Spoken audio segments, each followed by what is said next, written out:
Hello everyone, TLSG here, back again with another daily Marvel Snap live stream. Thank you everybody that had jumped in early. We had Astros, we had Alexander, we had Liv, Loki, we had Simos, Arkit, Charles, we had Q, we had Lost Souls, we had Tim Curry, Rocky Road, Debrum. Thank you all so much for being here and being here early. I hope that you guys are having a fantastic day so far and that your week is going well. Today we're going to be, and then Lord Voldemort, Ziggy, Timothy, Ply. Thank you all so much for being here.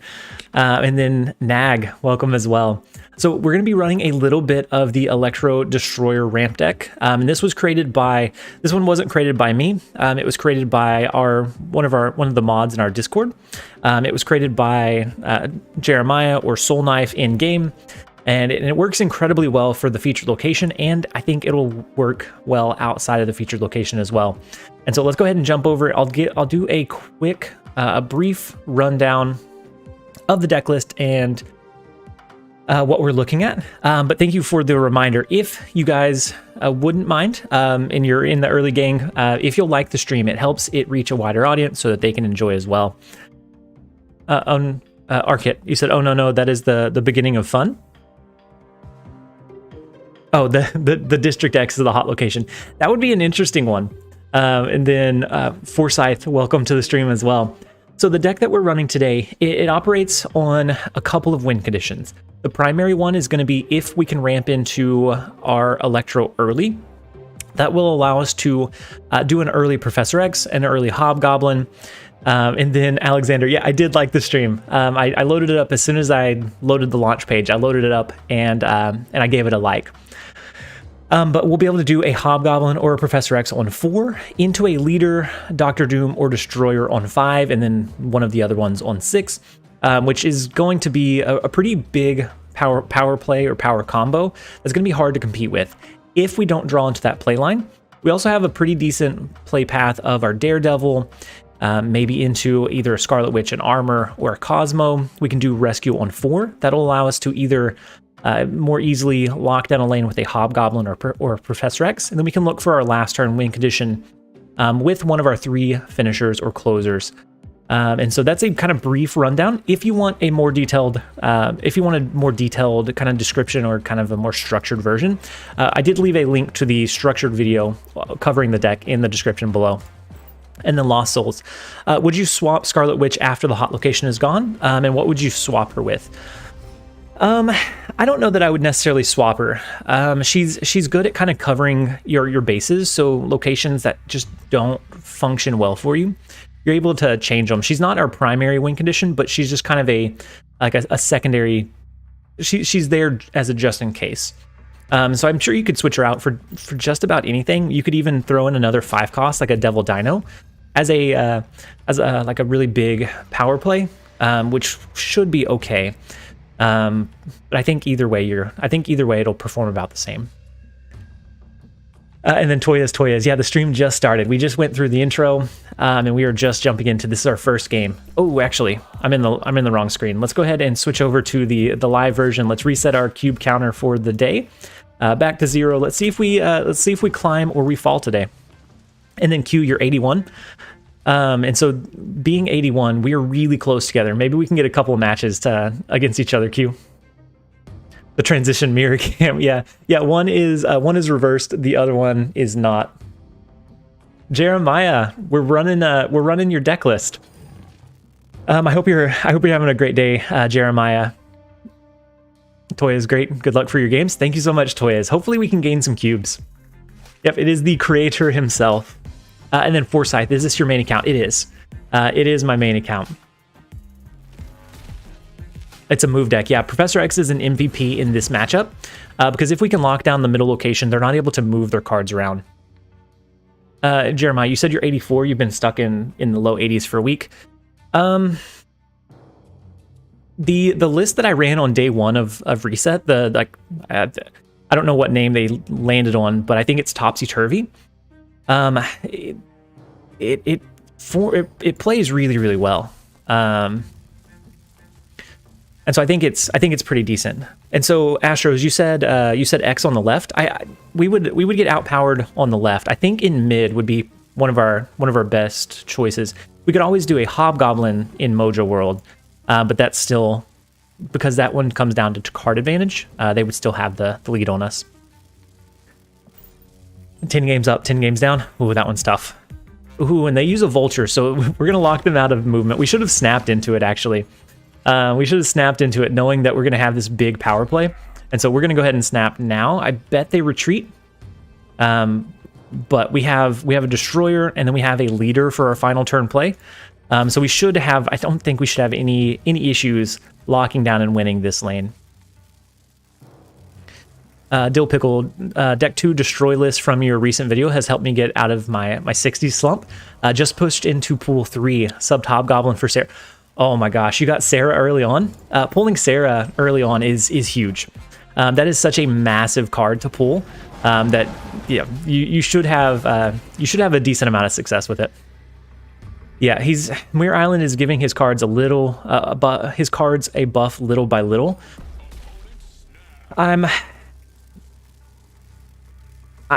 I'm thinking that if we do leader here, they can play a card, whatever they end up playing. They'll play here. We can copy it with leader. This will give us to 21 as it currently is. Oh, but they're going to outpower us. Yeah, because this would push us to 21 before the Muir Island buff. After the Muir Island buff, it would push us to 23. It'll push them to 23, and so we would have a tie in this lane. But then it comes down to Mojo World, and then we lose that one. So you think the Shang-Chi play? Shang-Chi would trigger before.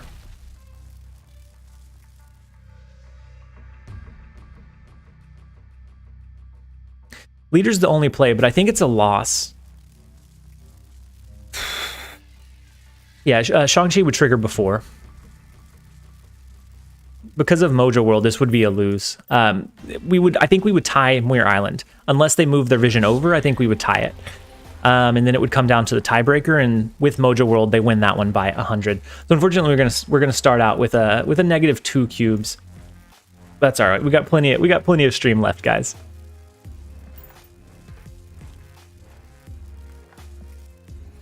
Yeah, for the additional 6, I don't think it was worth.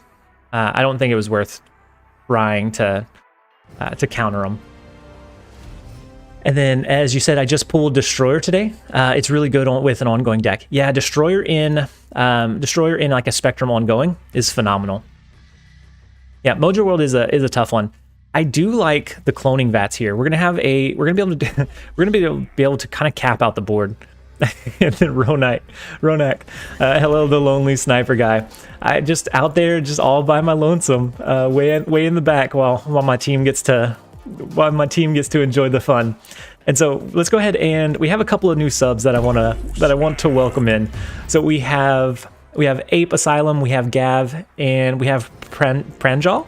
Thank you guys so much for subbing to the channel. We're getting incredibly close to 15,000. If we get enough of a push today, we might hit 15,000 today. If not, we'll get there tomorrow. And then Jackson, you said you just got Wave today. Wave is a huge one, especially if you have, if you draw Death now in your early pool 3, you're kind of set. You can run that. You can run that to infinite for until it gets nerfed, which who knows if it ever will. But it's such a solid combo. Stream doesn't end until you hit plus 20 plus cubes. I mean, my meeting schedule for the rest of the day is pretty light, so I mean, we might be able to push for something like that. Could you tell the new subs the story of your name? Lost Souls. We'll save it for a few more subs to come in, but we will tell the origin stories of TLSG. And then Jeremiah, thank you for the reminder to like the stream. I did like the stream on my end before we launched in and loaded, which is a pretty big update for me. I used to forget to launch it all the time, or forget to like it all the time. Someone will ask. Yeah, Dante, they will. Pranjal, you said just started 9 days ago. Now on rank 62, Devil Dino. A lot thanks to you. That's huge, Pranjal. you've already been able to climb so much, which is massive. I think we do a rescue here. If we can draw into Professor X, maybe we can get the card advantage on them here. And then maybe Mystique is going to copy the Patriot. We used our Scarlet Witch, so we can't change Onslaught Citadel anymore. You're here for Sergio Gus. I mean, everyone's here for Sergio. Yeah, with Mojo World, it does look like this is going to be probably another loss or retreat. But we'll play it out until either they snap, or maybe we can find a cheeky way to use Shang-Chi.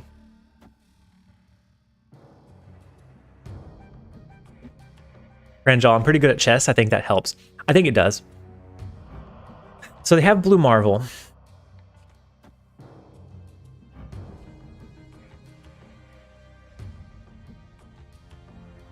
Rambo, everybody that just liked the stream, thank you guys so much for helping push it so that it can reach a wider audience. So if we do a Hobgoblin here, that's going to be a negative 7. So that counteracts their Squirrel. They'll have a little bit of power. We could overcome their power here, but I think we give up the rescue bonus. I think we still lose this one. But I think capping out the middle location is going to be protection from like an onslaught, something that makes this go, something that goes really, really wide. Jeremiah, you said you're thinking they have Ultron. If they have Ultron, would it be worth?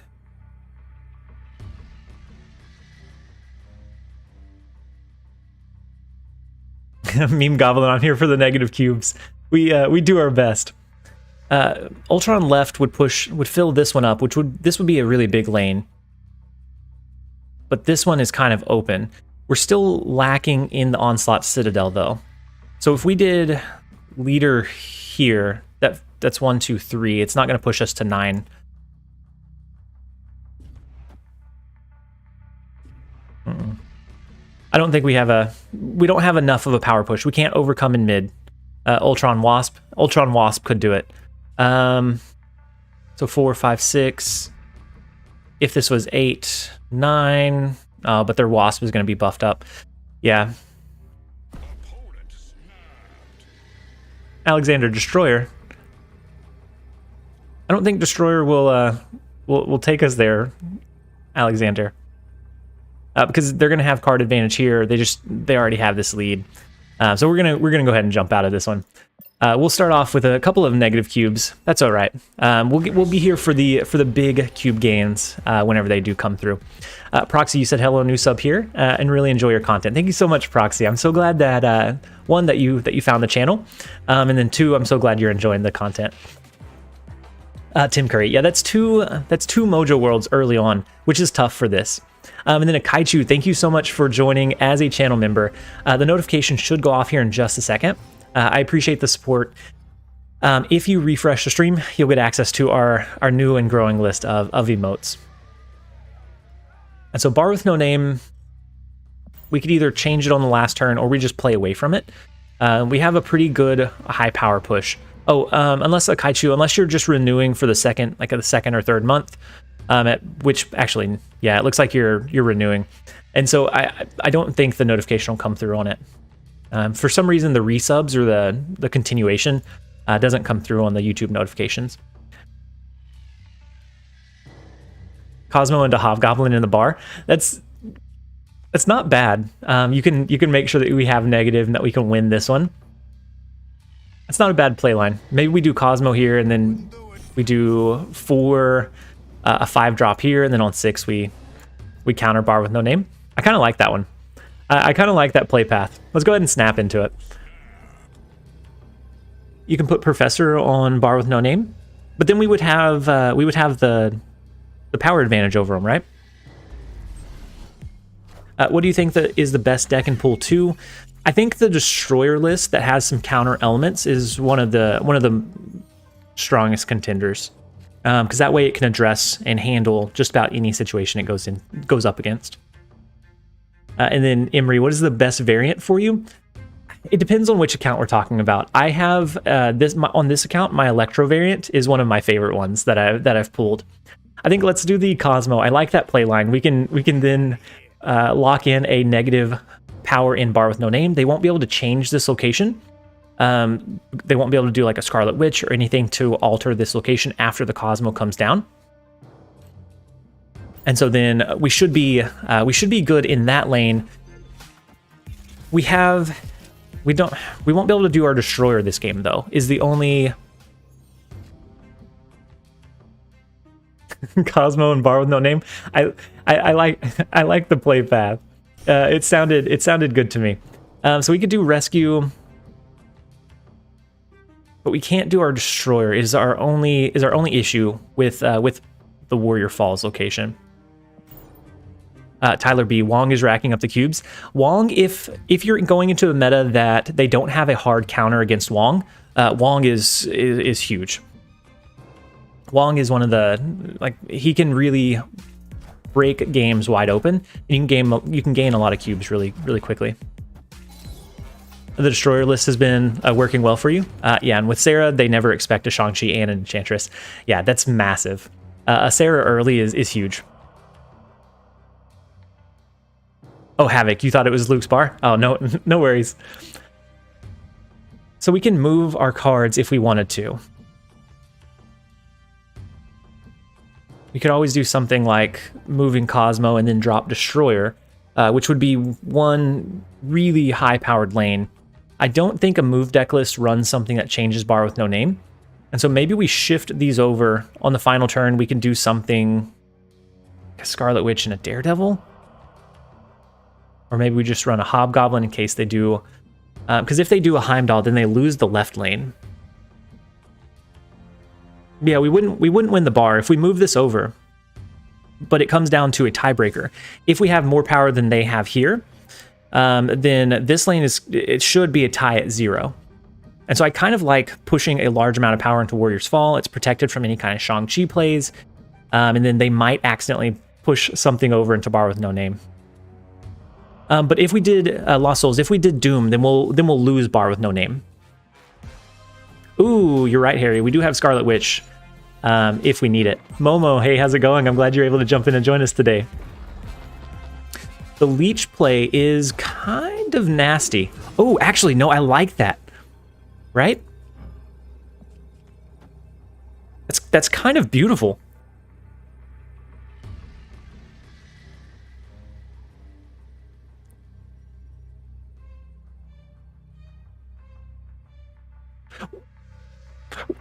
Why are they running Leech in this in a move deck list? But but this is so phenomenal.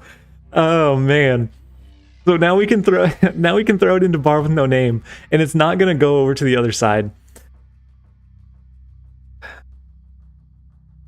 We'll take it.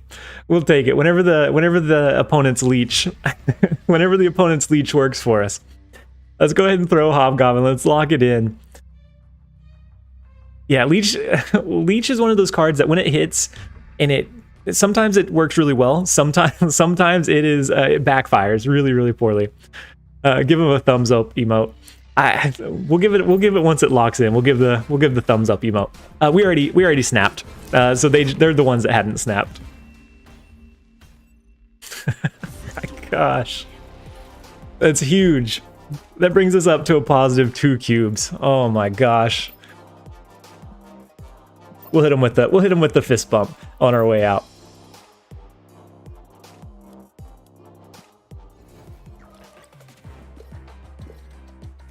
We needed that. We needed that big win to get us kicked off. That's got to be a video right there. We could probably make it into a short, Tim. That's kind of what we did with the Black Panther. When we got it to like 4 million power, we just turned it into a short. That way it can run on its own. Yeah. I think the same thing, Harry. Pranjal, today a guy and you both played Ebony Maw at the same time, and then the Spidey emote at the same time. I love the Spider-Man emotes. It's one of the better ads that I think that they've made or put into the game. So I kind of like Elysium here. It acts as our kind of pseudo Electro ramp, and we do have an early Professor X. We have Destroyer that will be able to kind of support our Elysium lane. So I think I'm okay snapping early. Matthew, you said clipped it? Perfect, perfect, Matthew. Meme Goblin, you're perfect. You're always welcome here, Meme Goblin. Yeah. I use the Spider-Man emote a lot more than the snap emote. I agree. And actually, I use the fist bump one probably the most out of them.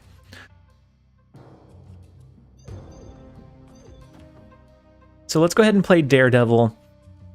Next turn, we could either play outright into Murder World, or we can try to lock down Elysium with our Professor X. Guys, we're at 71 likes. Thank you for the reminder, Harry. Yeah, if you guys haven't liked the stream, definitely give it a like. It helps it reach a wider audience. The fist bump Spider-Man and Miss Marvel should be top 3. I agree. Every once in a while, I use the Deadpool one whenever like just some really bad RNG or I just get countered really hard. But I think these 3 are the top 3 that I use the most. Thanos emote is for disrespect. I use that a lot. Yeah, I tend to err on the side of not being disrespectful. So I don't use the Thanos one very often. Have you played the Vibranium Forge lottery yet? Curious what the Forge success rates are? Rambo, I haven't. Is that part of the new event? I saw that a new event rolled out, but I hadn't had a chance to really dive in and look at it too much. Do we try for a Hail Mary Professor X here? I think if we do Professor X into Elysium, I think it backfires. Because they'll be able to continue buffing up their cards with Bishop. Visit the new event page. Promote it. We'll check out the event page right after this, Alexander. I think we're gonna try and Hail Mary a Professor X. We can always do a leader play, or on the last turn we can do a destroyer here into a leader play, and we should be able to copy whatever they put into the miniaturized lab. Destroyer and Elysium. We could do that next turn. We can't drop it just yet. Yeah, the Electro into Professor X would have been huge. That would have been absolutely massive. The prizes are 100 credits and an Ironheart pixel variant. Nice. Good thing you're not the type to spam snap in the thumb emotes whenever you win. Yeah. I always feel bad whenever. Yeah, I do like one emote, and that's about it. And so they're not able to do the Mr. Sinister Carnage Destruction. We do lose Murder World, but I think it's okay. So Blue Marvel comes in here. We should be able to outpace it with the Destroyer, and then I think the leader play over here should be our win condition. Toby, it's going well. I hope that it's going well for you as well. I give the thumbs up when I get outplayed. Yeah, so do I. Whenever I get outplayed, I usually either do like thumbs up or the Deadpool one that just shows that I've just been through it. Let's do the Destroyer play. I still feel pretty decent about this play line, even though we lost Murder World, just because this one was so restricted. Oh, actually,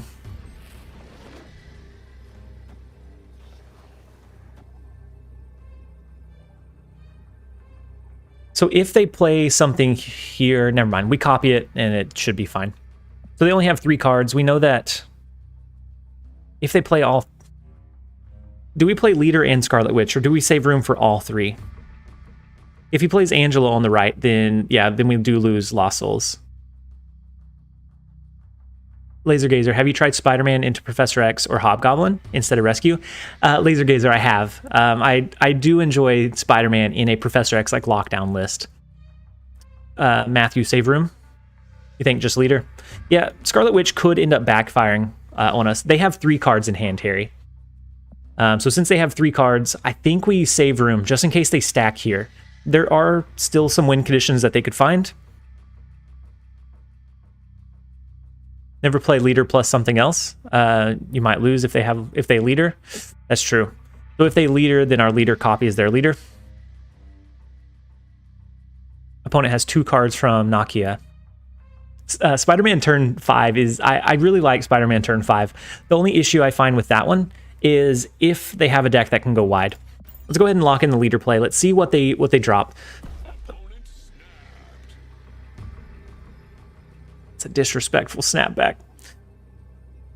So if they top decked Angela, they can beat us. Otherwise, I think we're fine. So the leader is a Forge into a into a Chavez. Both of those have the buff from Blue Marvel. That's close. That is incredibly close. What is that, a 1 power differential? Because we didn't play Forge, the own reveal doesn't trigger. Chavez does not get buffed up. That plus the Blue Marvel forces this into a tie. We win this one by 7. They win this one by 6. Oh my gosh, we're getting we're getting the high roll here. We will take those. Those are not the most comfy wins, but we will absolutely take those. So last turn the leech, this time the leader play absolutely saved us. So before we jump into the next one, let's call out a couple of the new subs.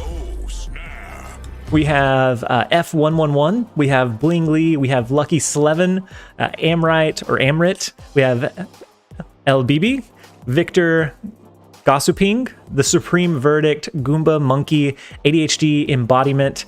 Thank you all so much for the subs. I appreciate having you guys here. I hope that you guys are having a fantastic day so far, and I'm so glad that you stumbled upon the stream today. Oh my gosh, Alexander. Okay, nope, it went through. We'll do it next time. I'm sorry. I'm sorry, Alexander. You even knew to call me out on it. You even knew to give me the heads up to not forget. And I still forgot. Dunkoro, how's it going? It's been a while since I feel like we've been able to chat, Dunkoro. How have you been finding this season? I still think the list that I ran on, I think your list that I ran on day 1 is still probably one of the most competitive lists, unless the opponent is running something that hard counters it. Otherwise, I think it's probably one of the strongest lists. So that's I think the name that you landed on was Topsy Turvy. But that's still probably one of my favorite ones. I just haven't ran it after day 1, just because I didn't want to push too hard too fast, and then I did want to kind of experiment with some of the other lists. So let's go ahead and ramp up with our Electro. We're going to be able to either do either a Hobgoblin or a Professor X on the next turn. Harry, does it say 100 likes? On my end, it shows 99. So if you guys are enjoying the stream, make sure that consider liking the stream. You don't have to make sure to do anything. Consider liking the stream. It helps it reach a wider audience. So we have the extra energy here. They have Thor. We're going to probably give up the Triskelion lane. We could either try to sneak in an early Professor X. Actually, an early Professor X, or we could try in the Crimson Cosmos. If they have a 4-cost card, they're going to be able to play it here, but otherwise they're not going to be able to sneak in any additional power. Tyler B, I have to face so many Destroyer decks? Yeah. And then Dunkora, yeah, so topsy-turvy. Yeah, I feel like it's, especially with Black Panther, I feel like that pushed it over the top. Now, if they have like displacement or something to hard counter it, at that point, if that's what you're seeing in the meta, I think it's a little bit different, but otherwise, I think it's one of the strongest ones. And then, is that LMTI? You said what does TLSG stand for? So there used to be this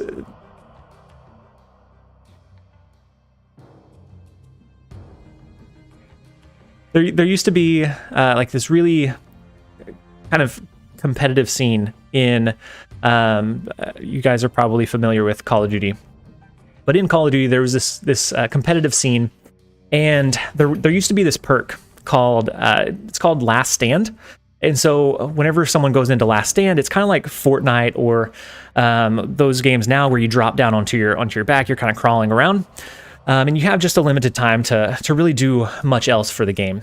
And so I accidentally became known for really messing with people that ran this. And so as a result, I started getting nicknamed as the Last Stand Griefer. And so like they would go down into that stage, and then I would just mess with them until they died naturally. And so it just kind of followed me from there. It became this really big thing. But yeah, it was the last stand griefer, because I always messed with them whenever they were down and out. It stands for that live stream guy. It stands for that live stream guy. It was something from years and years and years ago. That chat shortened it to TLSG, and it just stuck. It just stuck. So they win the Triskelion. We tie in Crimson Cosmos. I am worried about throwing really much of anything into this lane. I think we back out of this one. Alexander, you said much better than Jeremiah. Working on it. I am working on it. I feel like that takes up as much time. We're gonna retreat out of this one. I feel like that takes up as much time as figuring out what decks to run. Shang-Chi wing it. We could have potentially tried for a Shang-Chi, and that may have got it there for us. We couldn't have done Rescue plus Daredevil because we had Electro out there. And so let's look at the news page really quickly to take a look at the new event before we jump into our next match.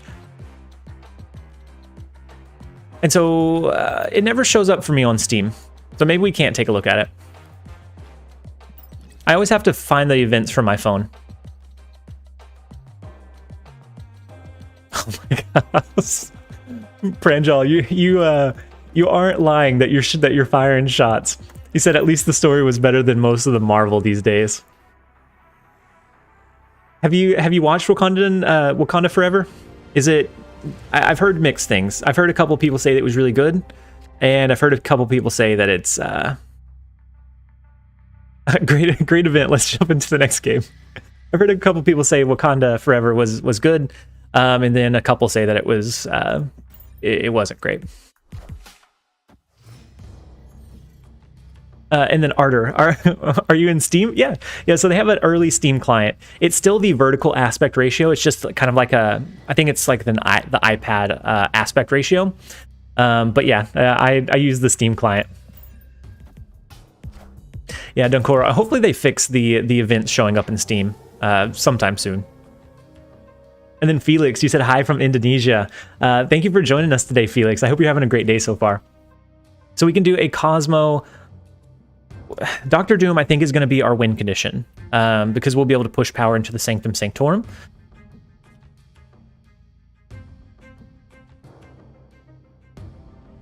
And so maybe we do...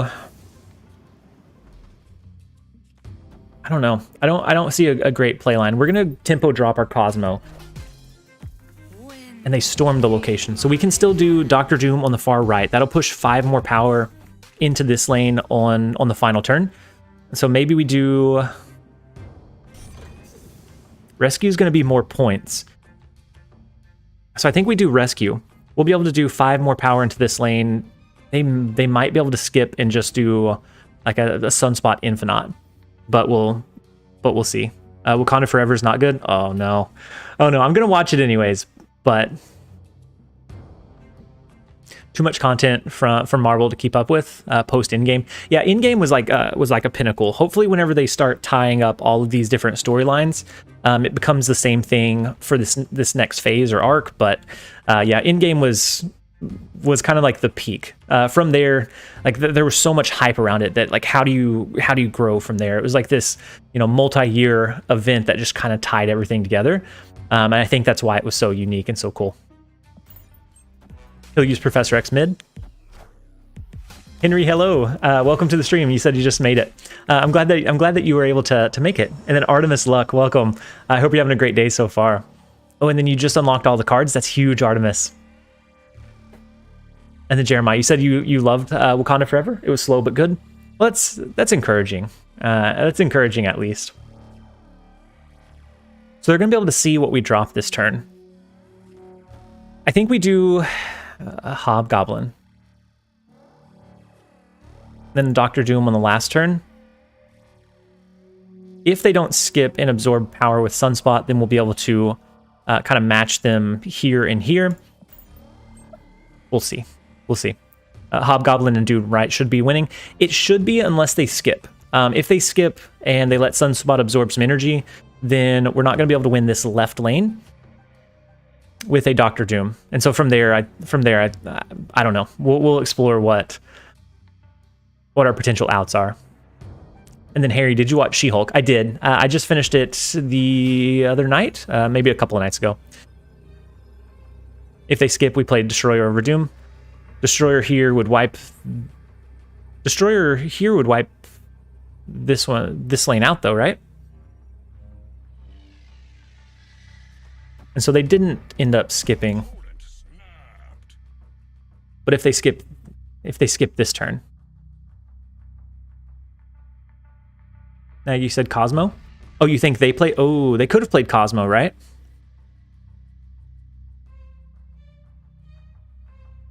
And then Rambo. I tried to check for the Vibranium Forge, but the news event doesn't show up in the Steam client.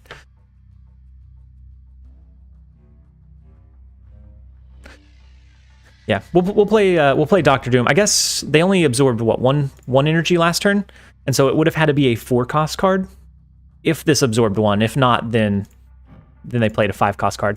Let's do Doctor Doom. I think that's going to be our biggest win condition. Sunspot Soak 2. So they don't have anything that's buffing their drones. So we actually win with the Doctor Doom left and mid and right. We actually sweep off of it.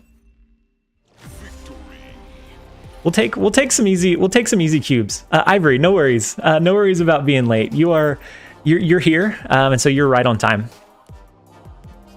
We're having a pretty positive stream today. We had a couple of really big wins. One was definitely clip worthy, but we're gonna try and continue to keep pushing, using Jeremiah's list for Warriors Fall, which we haven't seen too much today. It seems to be like that. The first day of a featured location, I seem to see it a little bit more, and then the second one, it seems to taper off. Dang, second day in a row, I'm showing up late. I'm gonna start expecting personal calls before you start. We can. So and I know that you said that as a joke. But we actually, in our Discord, we have a notification that goes out for anybody that has subscribed or that has said they want live notifications. So about 10 minutes before I go live, we always send a notice in the Discord. And so if you want like a personalized message, you can jump in the Discord and sign up for the live notifications to make sure that you don't ever miss it. Mark, you said you capped out on credits, so pushed into pool 3. Now you're way out of your league. What are you running up against, Mark? If you're running up against, I guess depending on what you're running up against and what cards you pulled, I think it will be a learning curve for sure. But I think you'll be able to adjust. I think long term it's going to help you more than staying in pool 2. The most overrated card in your opinion? That's one that I hadn't put much thought into.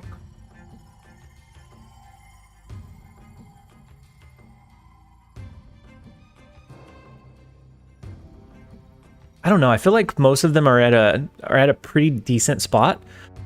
Mr. Negatives, TLSG. I need to know how Clarice is doing. She's good.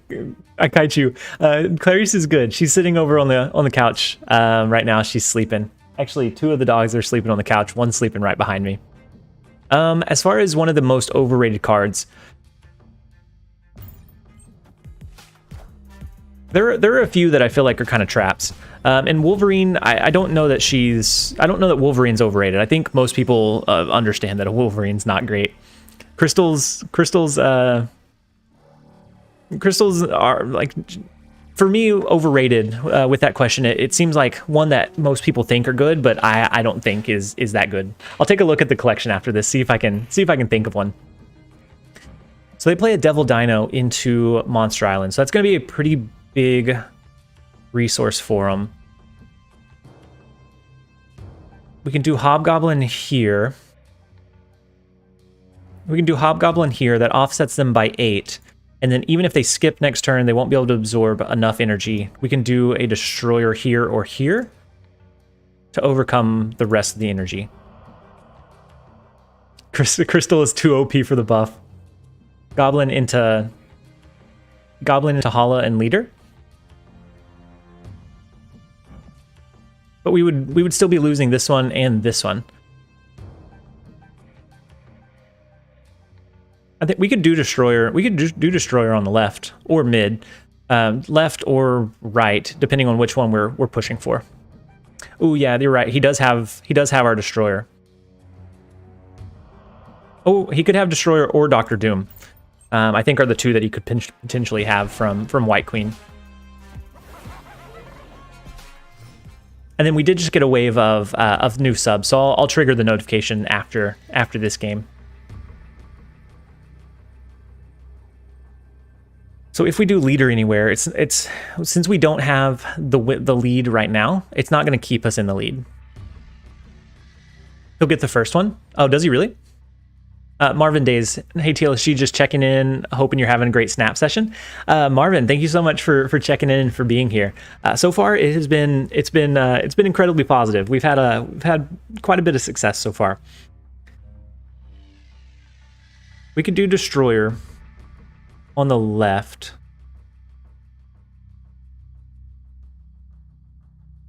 It's either the left or the right. I guess if we do it right and they copied our Destroyer and they do their own Destroyer, that destroys these cards, and so we tie in this location.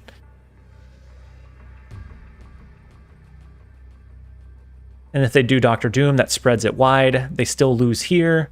We keep the advantage on them here, and they win the left. I think Destroyer right might be our play. Why is it 10 times harder to go from 40 to 50 than 50 to 60? I think it comes in waves, and it depends on when you're playing Mystical. So sometimes you'll run into just really hard matches, and sometimes, especially like right after reset, that you're going to be seeing that a lot.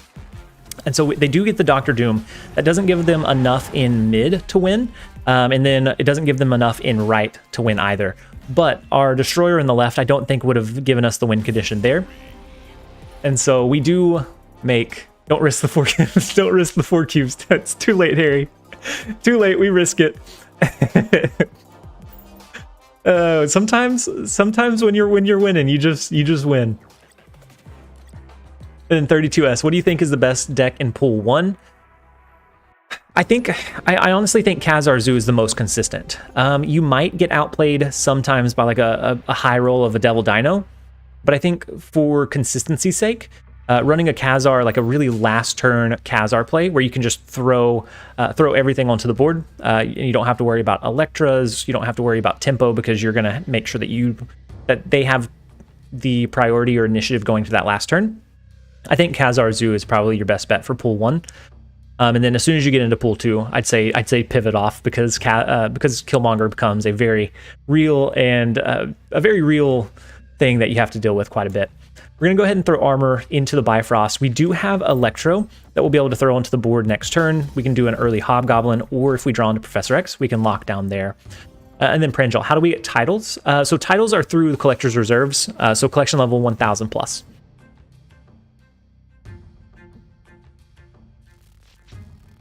And so I still like the Electro play here.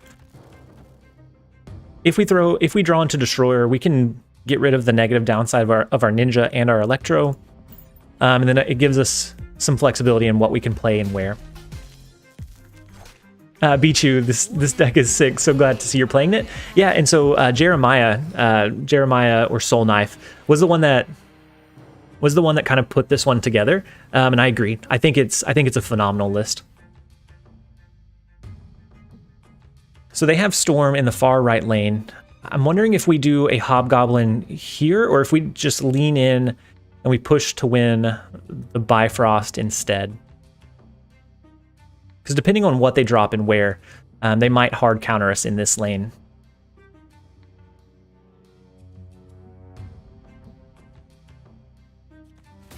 I like the idea of doing Bifrost. I think we're just going to give up the flooded location for now, because they could stack some cards in the Angela lane, and then Angela will push over here. It'd be a pretty big power push for him.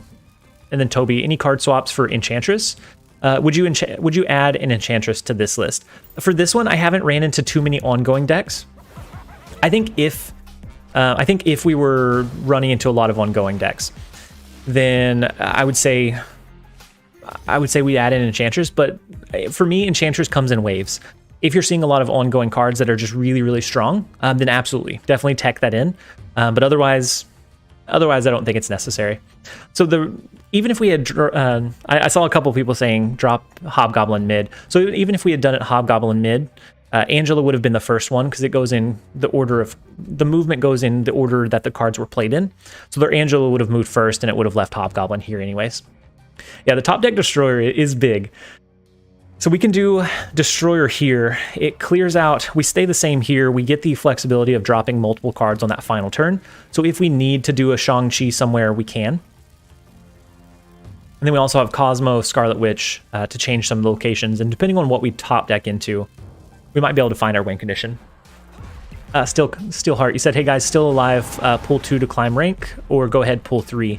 I think it depends on what you're running into, Steelheart. If you're matching up against some really strong in-game, if you're going up against some strong, really in-game, or I guess some strong pull 3 cards, I would say go ahead and push into pull 3. See if you can kind of match and get what they pulled. But otherwise, if you're having a lot of success in pull 2, maybe wait a day or two to build up a few credits before you make the jump. But I think it depends on what your matchups are going into and what your MMR, or your matchmaking rating, is before you jump into that game, or whenever you're matching into those games.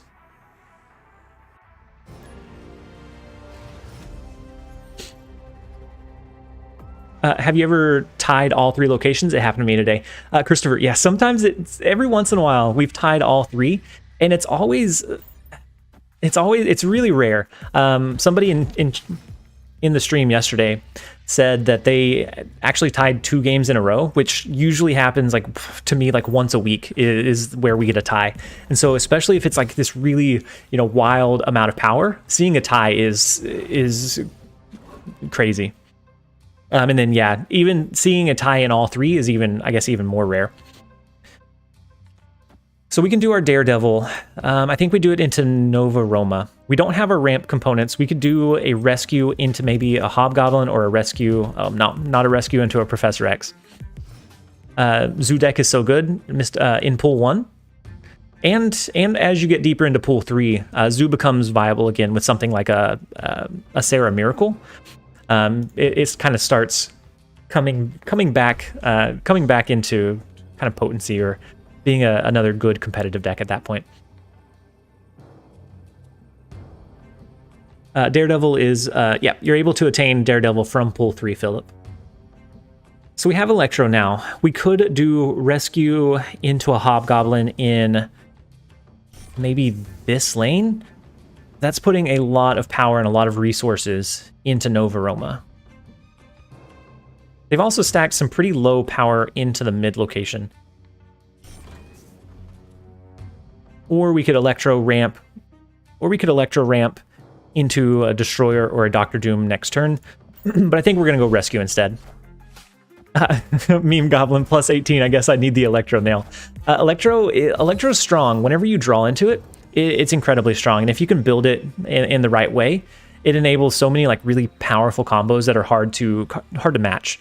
Because if you have that power advantage, you can do your really strong, crazy things before they can. I've had Dunkor, you said I've had a tie at 132 because you both skipped the first 3 turns and then played Wong, Panther, Arnhem. Dunkor, that's incredible. I don't know that I've tied with that much power on the board before. And so it gave you, so the Wong, Panther, Arnhem. So does that mean for both of you guys it did Panther and then Wong first? Because at that point I guess it came down to a 50-50, right? Over whichever order your Arnhem Zola hit. And then Ivory, was the Daredevil an unlockable card from previous season pass? It was. Both Wongs went first. Dunkor, that's huge. That's massive.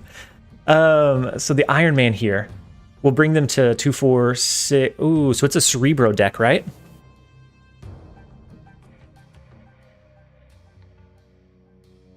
So all 4 Panthers were 64. That's massive, Dunk.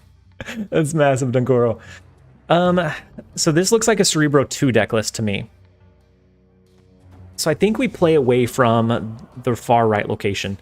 Because this is going to be, right now, it's going to be 12. But if they play even just one Cerebro, then it's 24?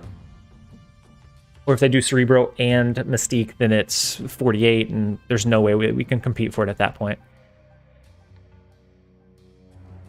I think we do a Hobgoblin into the Icebox, and then maybe we do Destroyer left. I don't know. We'll take a look at the next turn. And then Alark, you said, "Hey TLSG, big fan of you and your content. Currently in early pool 3. Would love to play this deck, but currently only have Daredevil and Leader. What sort of deck or replacements would you suggest?"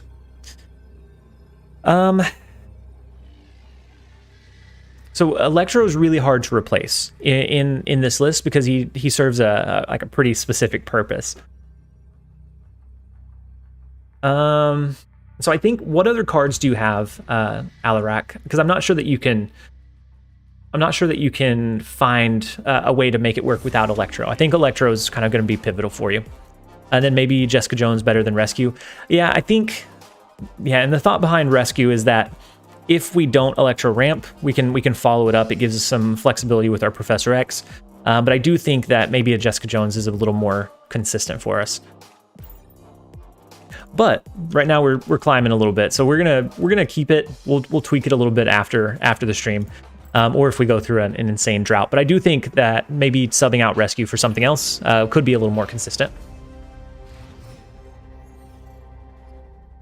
And then Ronak, thank you so much for being here. I hope you have a great rest of your day, and I'm so glad that you joined the stream for a little while.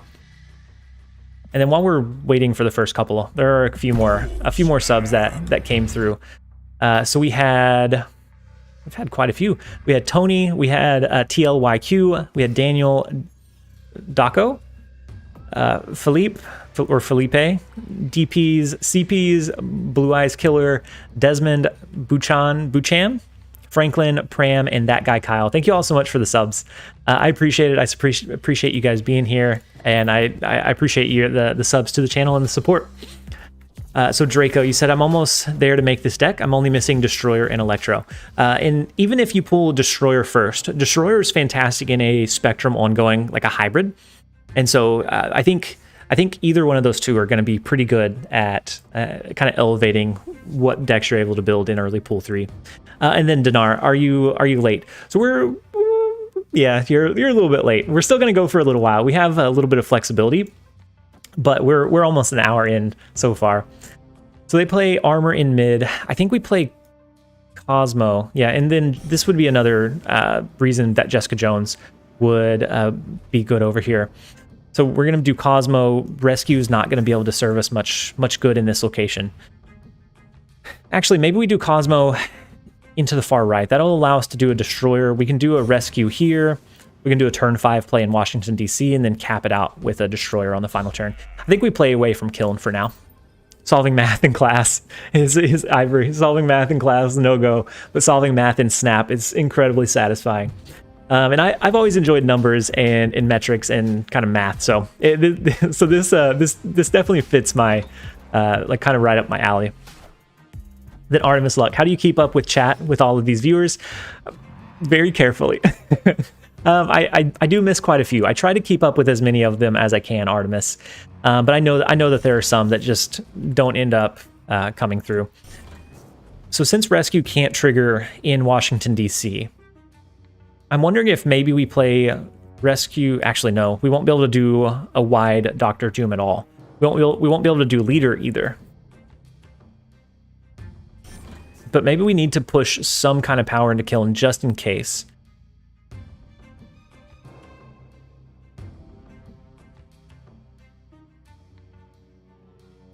I don't like the play line much at all. And then Sean just joined the Discord. Sean, that's huge. The Scarlet Witch variant. Yeah, and so I actually pulled this from the collection log. But I do like this one. So I think we're gonna throw Kiln, or I think we're gonna throw Rescue over into Kiln just in case they don't go wide or play anything over there. And so they don't. They go Warpath. So they could be either doing a Destroyer or a Spectrum. But their Spectrum's not gonna trigger. Our Shang-Chi won't be able to trigger.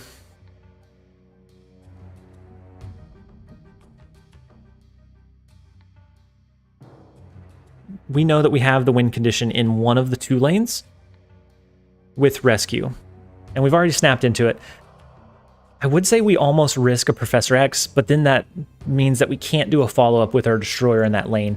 And I like having that flexibility. So I'm going to try to... We're going to see if we can out-tempo them in expansion with just a Shang-Chi, and then we can do maybe a destroyer in Washington, D.C., or whichever one we're not winning in as that final turn kind of capstone. So let's do the Shang-Chi over into the right. Santiago, does anyone know why I started facing pool 3 decks when I still had 1 pool 2 card left to unlock? So it goes off, in Santiago, it really depends on your MMR. So early on,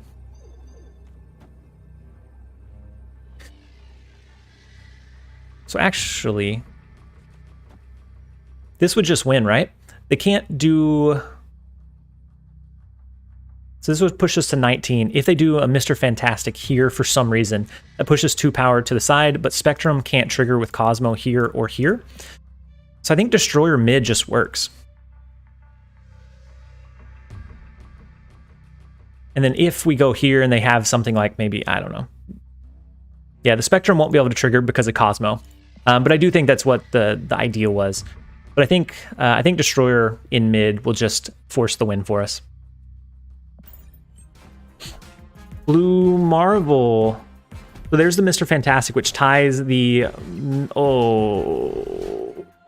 We tie. Alexander, you're right. You're right. You're right, the right was better. But in that scenario, had they had an Iron Man, they could have done Iron Man and Ant-Man, and they would have been able to win this lane, and then we would have lost. We would have lost overall. Super positive streamer, Hamcat. we are super positive streamer today, and we got a very rare tie. I don't think that I played that one optimally, but we'll take the tie over losing cubes anytime. Isn't right safer? Lost Souls. I don't know. So the only way he could have pushed power to the side was a Mr. Fantastic, and so that's a 1 out of, and so that's. I think that's a lot easier for them to have or to play versus, I don't know. I don't know if it was the right call or not. We did lose, or we did tie, and so we'll just kind of chalk it up to a learning experience and move on. Wasn't expecting the Mr. Fantastic play. I knew it was a possibility for the tie, but I didn't think they were going to have such a big power push in the right-handed side.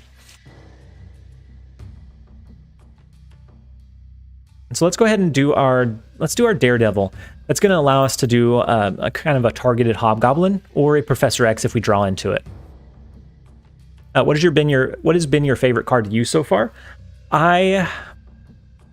Not strongest, but my favorite card and kind of the design has been Captain Marvel. Yeah, Captain Marvel. Her being able to impact multiple lanes or threaten multiple lanes, and I think it kind of pairs really closely with a Mysterio. I think their designs are they're not overpowered in my opinion, but they offer uncertainty, which makes the chance that your opponent misplays a little bit greater. Because they don't know exactly for sure where that power is going to be. They have to account for additional variables. And so I like the threat that it brings to the table. So I think those, as far as design-wise goes, those have been my favorite. And then Bichu, yeah, they could have had Blue Marvel. But in a Spectrum Destroyer deck list, I don't see Blue Marvel all that often. I see Iron Man or Mr. Fantastic a lot more often than Blue Marvel in kind of that hybrid that they were running. Lethal Protector, how's it going? I'm glad you're able to jump in and join us. I hope you're having a great day so far. So we can do... It's another time that we would rather have Jessica Jones. So Rescue over here, but then we're going to want to follow up probably either here with a Destroyer or maybe a Professor X. Maybe we lock this one down with a Professor X after. And so let's go with Rescue in the far left. Is an Infinite deck top tier for Pool 2? I think it depends on how it's built. Sickens.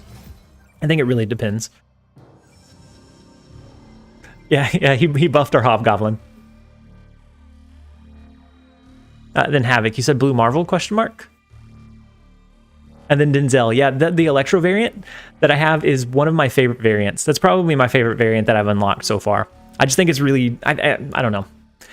It's really sleek. The Rescue plus Professor X combo is the rarest thing in this deck.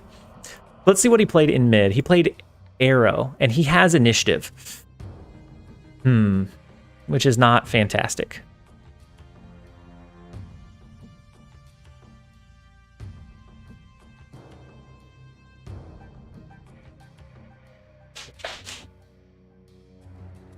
And then SB, no more Twitch streams. Right now, I think that YouTube, unless we do extended, like really, really long live streams, I think YouTube right now serves us a little bit better.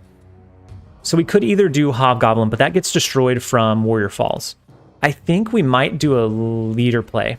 If we play into the rescue lane, that'll buff rescue up, even if it gets moved out. But if we do Destroyer, it's going to move over here and destroy our cards. Hobgoblin would automatically get destroyed in Warrior Falls. So I think Leader is probably our best play line here. I don't think it's a great play line, but I think it's probably our best path right now. And then Ab, sorry to keep asking you, but could you please suggest an Electro or Magneto deck with other pull 2 cards? So I actually did a Magneto lockdown build. It's on my playlist. I think the title is Magneto Lockdown. It's in the free-to-play playlist. And so it's been a while since I've looked at that one, but I think that one should at least kind of point you in the right direction.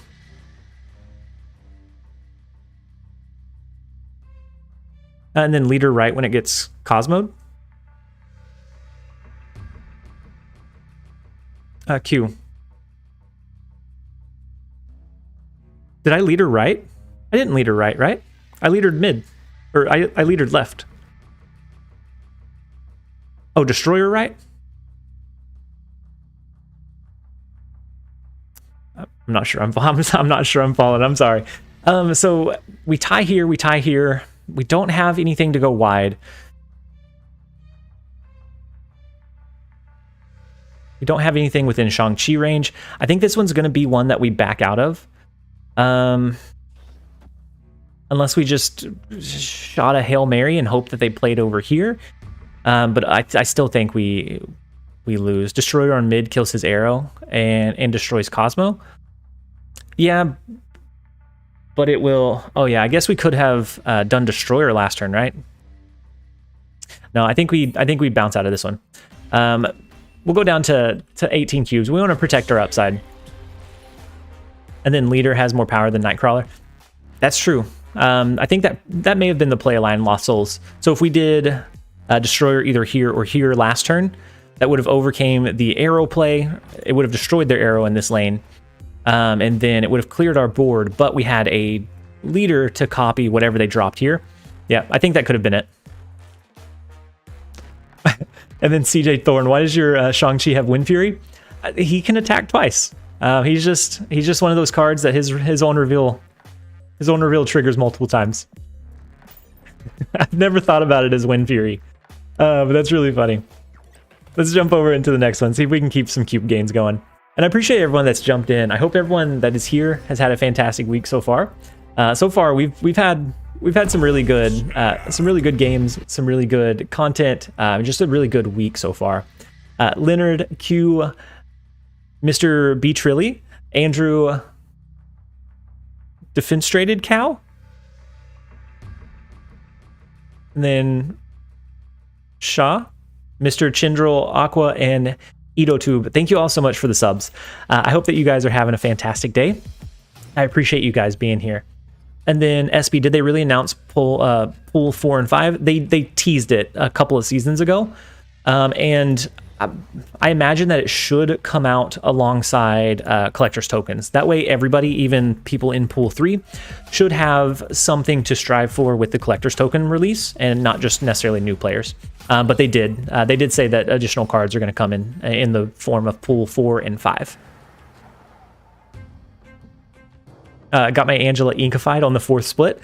That is amazing. I still haven't gotten any Inkified splits, but I do think they look really sleek. And so that's huge. I would be using Angela in every single deck that I had.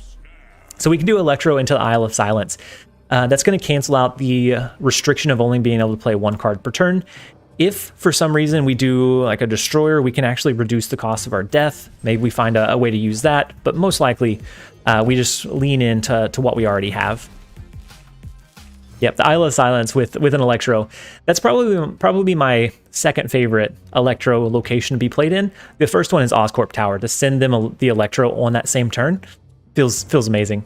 What is Inkified? So it's a black and white. So it'd be like this one, but the card art, instead of all colorful, it's like a black and white like take on it, and they usually look pretty sleek. I think Thanos or Galactus will be released with 4. I think they said they want it to be, for those cards, they said they want it to feel like monumental, or feel as impactful as those like villains or those cards are. And so I think if they do it, it's pool 5, and they do some kind of special release with it. We could try for a Professor X, but I don't know that we find our win condition with the Professor X. We could just slow play it and do a Cosmo mid. That leaves us the openness to do our Destroyer wherever we need to. We can do Leader into the Isle of Silence. I think we're going to play that instead. I think it's a little bit safer. Pool 4 should be 1.5k plus. Umice? I don't know where they're going to place pool 4, but hopefully it's somewhere that's decent for everybody. And I'm looking forward to being able to pull mystery cards again, because that's where I had a lot of fun, was just trying to see what I could make with what I had. Was really, really exciting for me.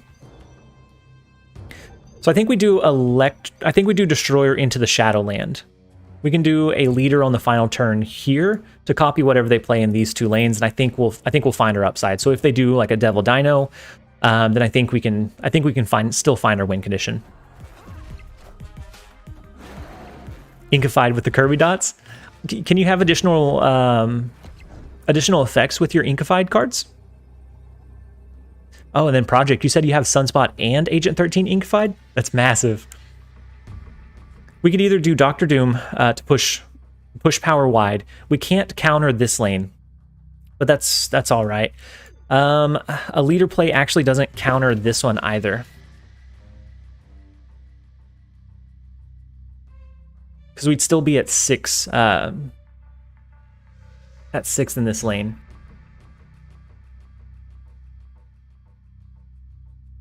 I think we lose this one. I think the Cosmo play in mid was maybe a mistake, because Leader play doesn't give us enough if they skip here, or even if they don't. It doesn't overcome this power level. This one's going to be another one that we back out of. What are the chances of Inkified? So the chances of Inkified increase as you continue to split. I don't know the exact ratios though. Then we could have done the Professor X in the Isle of Silence. It wouldn't have won us the game, but it would have won us flare points for sure.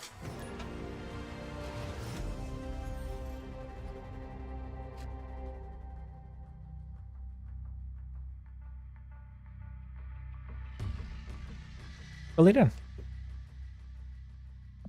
Okay, so the first location is the cloning vats. Ooh, they have Iceman, so they're going to have additional Iceman throughout the game. What is the maximum splits of cards? I think at one point it was 12, but I don't know if that's increased or not, since they added in additional effects. We can do armor. We know that they have White Tiger. We could do armor. That'll copy the armor. We could play it again. Or maybe we start playing away from the cloning vats and we look for a chance to lock down a lane with Professor X. Harry, you said I'm still in shock from the Leech Hobgoblin play. That was one of my favorite plays that I've ever had happen. was the Leech into the Hobgoblin counterplay. It was massive.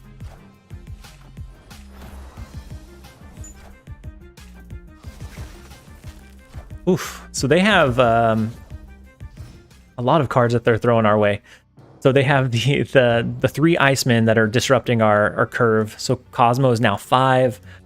White Tiger, which we weren't planning on playing, we got from them, is now 6. We still have leader. I think we just play our Daredevil here and we see what happens. Yeah, the opponent's very rude. They're not being very nice at all. So we could potentially drop our Cosmo here because they're probably going to drop what, a White Tiger, and then maybe they're wanting to push an Odin.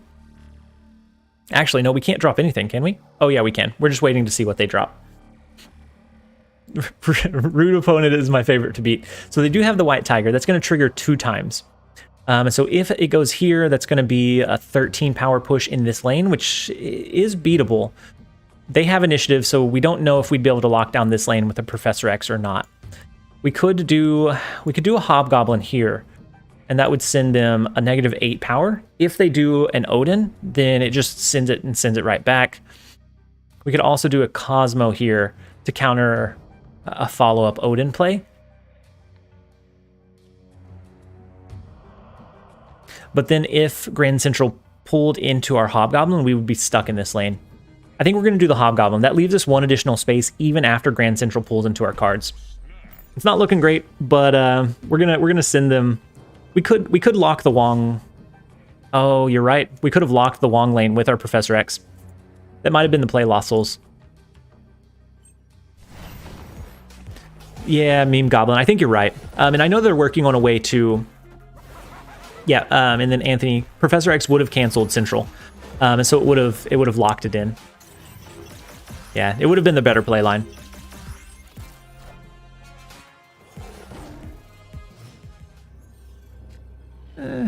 It could have been worse, but could have also been better.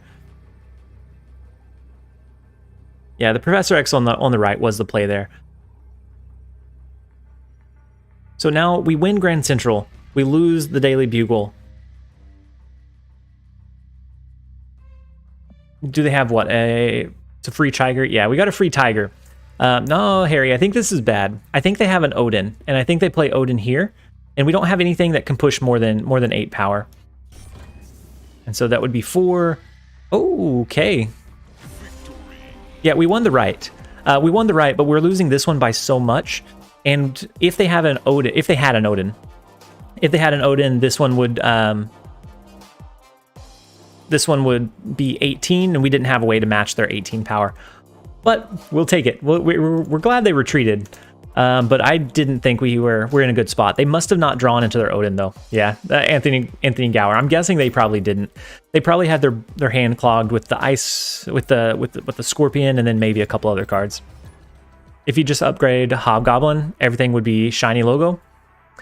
Yeah, I do. Oh wait, it's only 1 away? I'll upgrade it after this. That way everything's shiny. That way we can keep it consistent. He thought we had Destroyer.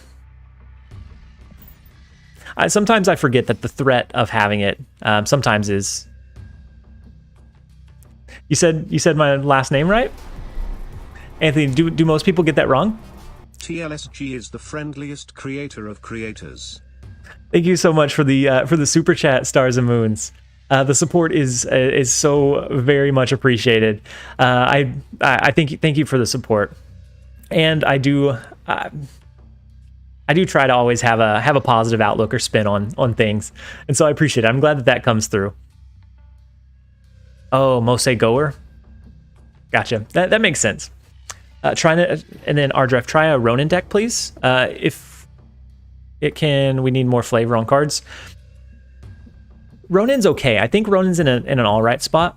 I don't know that he for all of like one turn that he was incredibly broken, or for all of one patch he was really, really strong. But I think outside of that, they kind of put him back in a good spot. And then Lost Souls, hooray for a McHappy Meal. We can afford we can eat lunch today. We have the adult Happy Meal coming in, courtesy of Stars and Moons. I guess he retreated because he can't beat Destroyer. That's probably why he did retreat on that last one. You missed Mr. Negative with Ronin. I missed just Ronin at with where he was. I think it was 5 power, but he was getting something ridiculous like +3 for every card in the opponent's hand. He was really, really strong. Sarah plus Ronin Maximus last turn. Project Purple. Yeah, that was a big one.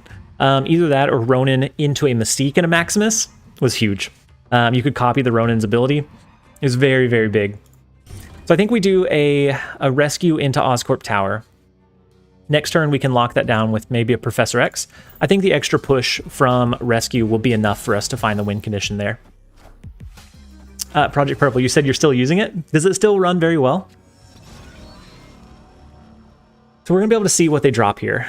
I think we most likely lock down Oscorp Tower from the rescue. We can do a leader into Warrior Falls on the last turn. I think that gives us our win condition. And then Umais, I think Nova Carnage was broken because people didn't have many cards. I think I think Nova Carnage with... I think the +2 was really, really strong. Because that means it was a 3-cost combo to get more than, at the time, Blue Marvel, which was 6 cost. It was very polarizing, especially since you could do Moon Girl and double it. But I think the biggest piece of that was the Moon Girl being 3 cost and the Devil Dino being 3 cost as well. It just kind of elevated everything. They all kind of worked together to make it just absolutely broken. And then what happens if you both have Daredevil? Then they cancel each other out. So the Nova into the Deathlock. We have initiative. So this is going to be 5, 6, 7. And they're not going to be... They're going to be so mad. So we're going to lock down this lane. Because we have initiative, their Nova won't go off. And their Deathlock won't destroy the Nova. So it's only going to be a 7 power push in this lane. We're going to get the additional 5 from Rescue. We're going to lock down this lane. I anticipate a retreat right after this. After this one gets locked down and this one counters, I anticipate that they probably hard retreat after. I think the only counter to Daredevil is Infinite Deck. Just don't play on turn 5. You can also do some kind of obscure play lines. So like Mysterio, they don't know where the real Mysterio is, and so there's a few ways to kind of work or play around the Daredevil. And then if you just have the better hand, you have more power, then just playing it outright is usually enough as well. Playing Daredevil is like legal cheating. It is very, very strong. So Dr. Doom here is not going to push enough power into the kill location, but that's okay. I think our leader play will copy whatever they drop, and it should be enough to keep us the lead in Warrior Falls. I wonder what they have that they're so strong on. If it's a leader, then our leaders copy each other. We win this one by 2. If it's a destroyer, we copy the destroyer and we're fine here. I'm curious what they have, what they snapped off of, but I think it should be an 8 cube. There's the leader into the leader into the leader, and so then we do keep our lead because our armor had beaten their their Bucky Barnes. We'll take the 8 cuber. That brings us to positive 26 for today's stream so far. Ivory, yeah. Sometimes leader plays, leader into leader into leader. So sometimes people lean too much into the fact that leaders, Theodore, Lightfellow, Sydney, Garbado. That's TLSG. That's what TLSG stands for. So sometimes people lean too much into the fact that a leader play is going to win it for them, and luckily we had the advantage before that one came through, or else we could have found ourselves on the opposite end of that 8 cube game. And then Dante, such a huge cube gain today. Yeah, so far we're just a little bit over an hour, and we've gained so many cubes. Maybe we can keep it going with all the positivity flowing today. I think we can get there. And let me see what subs we're up to. We're incredibly close to 15,000 subscribers. We are a little under 200 away. So if we got a big enough push, we'd be there today. If not, we should crack 15,000 subs tomorrow, which is mind-blowing. It's absolutely mind-blowing. All of your support. I assume that most of you guys that are here, either lurking or watching, are probably subbed. And all of you guys, all of your support is just phenomenal. I appreciate you guys being here and just enjoying the content. And then your digi guy, take me to your leader. We definitely did. We took them to our leader, and then that took them to their leader, into our leader, and then into their leader. Rickety Russ, just creeping. Just creeping's fine too. Just creeping is absolutely a respectable way to play. or I guess to watch. Most of the time when I watch stuff, it's just lurking, and so I completely understand the desire or the want to lurk. So I think we Electro into Muir Island. Next turn we might do a Professor X into the Gia, and then that's going to counter their movement pretty hard. What are you planning in? What are you planning for a 20K stream? It depends on how quickly we get there. So 10,000 happened so fast that I didn't have any time off banked or anything like requested. But if we get, depends on how long it takes. I would like to do a long day stream, similar to what we did for launch. The Professor Daredevil is so good. It is, but I think we play into the Gia. I don't think they play into the Gia because I think that gives them cubes, or I think that gives them rocks that it makes it less likely for them to draw their resources. So we could either do that, or we could lean into maybe a Hobgoblin play into Muir Island. It just depends on what read we have on the opponent. But I think the Professor X is going to be our play line. Rambo, you said perfect time for a beer? Oh, it's lunchtime, Ando. It is. Can you crack a beer on stream to celebrate cracking 15K? If some, I don't have any beers on me, but if somehow we broke in the next like 20 or 30 minutes, if we broke 15,000, we would sell it. We would have to find some way to celebrate because I don't think we get that much of a push that fast. And then knowing, how do I get rainbow cards? So as you level them up, you can level them from uncommon or from common all the way up to infinite. And then once you hit infinite, you can split the card and it becomes the same card. It just has an added effect. So it has like a rainbow glow, it has an inkified, you can have an all gold version. And so just splitting them through. And so we do win this one. They have morph, which is bold, into a cloak. And so we can actually send them a Hobgoblin here. That's going to, but do we have a way to overcome that power afterwards is my only concern. So we cap out this lane, but they're getting +4 every single turn as a result.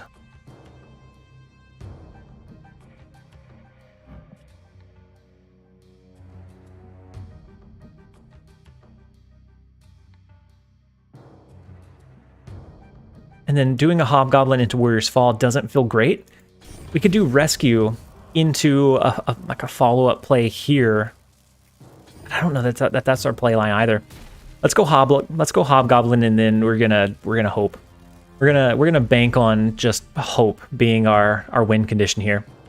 Last 12 likes for 200. Harry, thank you so much for the I guess for the reminder and for the call out. If you guys are watching the stream and you haven't given it a like, consider giving it a like. It helps the algorithm out. It lets it reach a wider audience so they can enjoy as well. And then Meme Goblin, Ando, you've persuaded me. Drink up, boys. And so they have 9 power. They're going to get up to 13 here. So we would need a big power push. This is only going to push to 9. It's going to put us to 11. You think we can? I don't think we can even bluff it. We can't do a Shang-Chi. We can't do multiple cards because of Electro.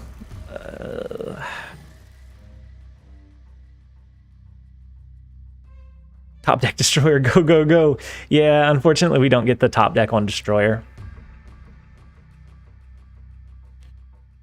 This one's a hard lay down, but we are going to lay it down. We're going to go down to Snap Bluff. I thought about it. Stars and Moon said cheers.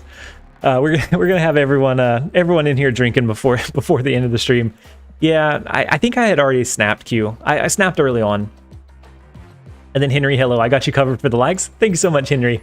I appreciate the. Ooh, and we did crack over 200, so we are at 201 now. Thank you guys for all of the likes, all of the positivity, all of the good weekday vibes. And so we have Sinister London. We could either change the location. We could lean in with maybe an armor. Then we could do Cosmo. We could do armor, Cosmo, and then we'll see from there. Thanks everyone who has jumped in the stream, who liked the video, who is here with us. Harry. I couldn't have said it any better myself, Harry. We could do the double buff from Electro, or maybe we just do a singular buff. We do Electro here, that's going to change it into a Hulk. That's going to give us 5 energy next turn. We could try to do a sneaky lockdown with Professor X. We could do a rescue into a Professor X. We have a couple of play paths now, and we don't have the negative downside. You could Cosmo Armor Rock and win by 2. So I had Electro, so I could only play 1 card. Kimon. Invisible Woman into Shang-Chi or Enchantress has been my favorite combo. Yeah, and Pilk Enjoyer, one of our Discord mods, he actually, I think it was him. It may have been both him and Jeremiah and a few other people, but they built one that was like a surprise goblin army at the end. So it did Invisible Woman and then Green Goblin and Hobgoblin. So once it revealed, it sent those over, and so. And Misty Walrus. Electro in London could have worked, but I like the fact that this one, now we're not restricted to 1 card. So if for some reason it comes down and we need additional power push, we have it. So they have Ironheart. I'm wondering if they're going to do maybe a Wong into like an Odin into, or a Wong into something into an Odin here. So we're going to go ahead and just early lockdown Gamma Lab. That should be an easy lockdown condition, and then we can guarantee where our cards go from Sinister London. Possible Odin on Ironheart, and that's what I'm thinking as well, Meme. And so if that's the case, we drop Cosmo next turn. That's going to go here and here, and it's going to stop them. It's going to stop any kind of Odin or Wong or any kind of combos.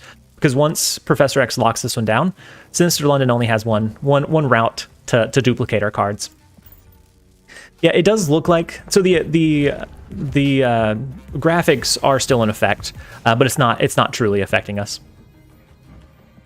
And so we'd be able to drop multiple cards. It just looks like it's still in effect. So I think we do the Cosmo.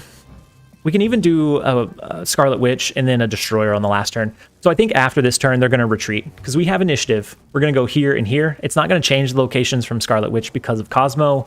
They're not going to be able to do any kind of own reveals. It just puts them in a really, really bad spot here. And so let's go ahead and lock this one in.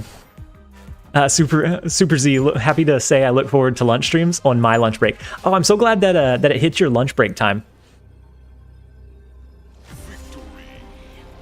Which first, then Cosmo? Chris, how come?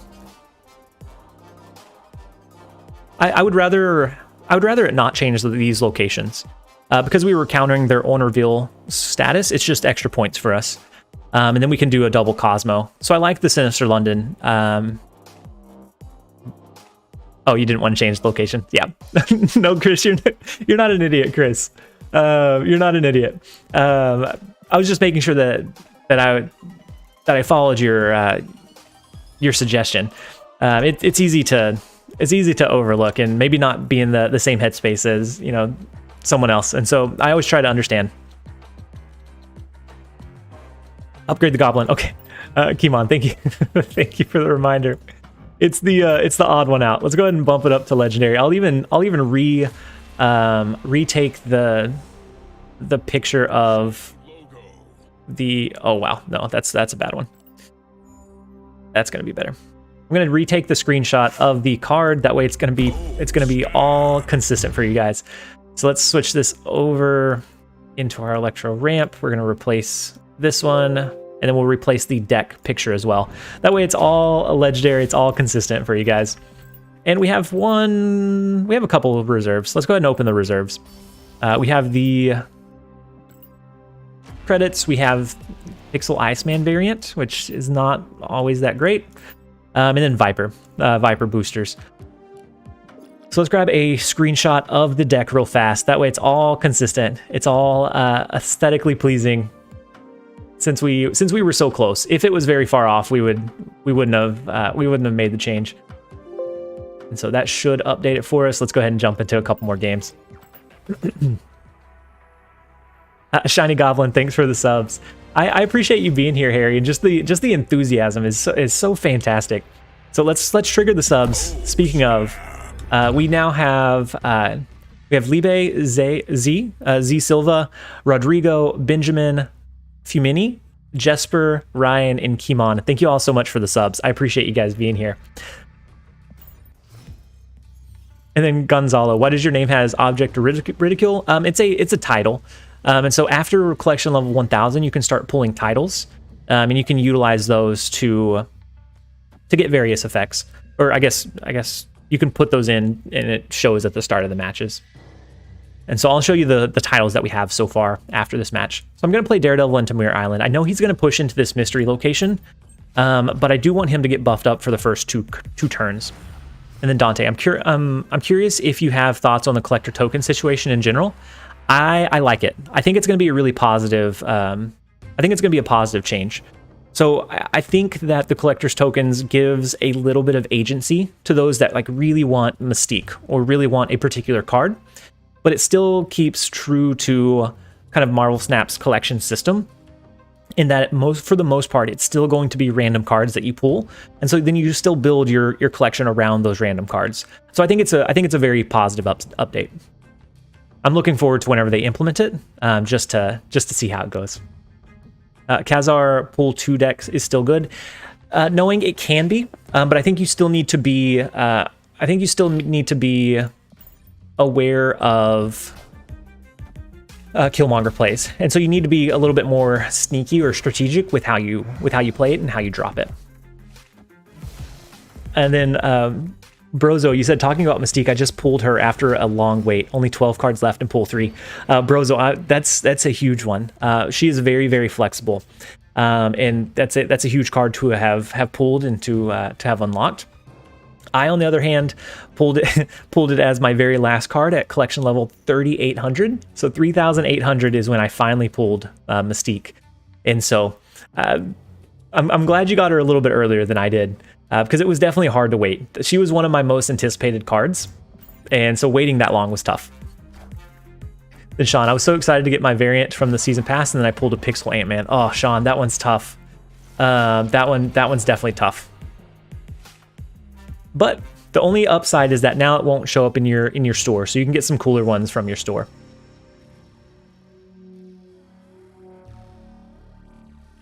Mystique was your 7th pull 3 card. Henry, hello.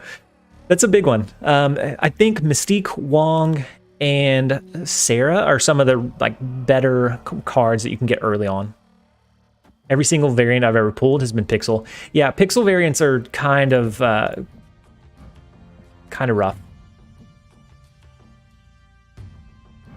So it's Agent 13, it's Jessica Jones. It looks like a Devil Dino list.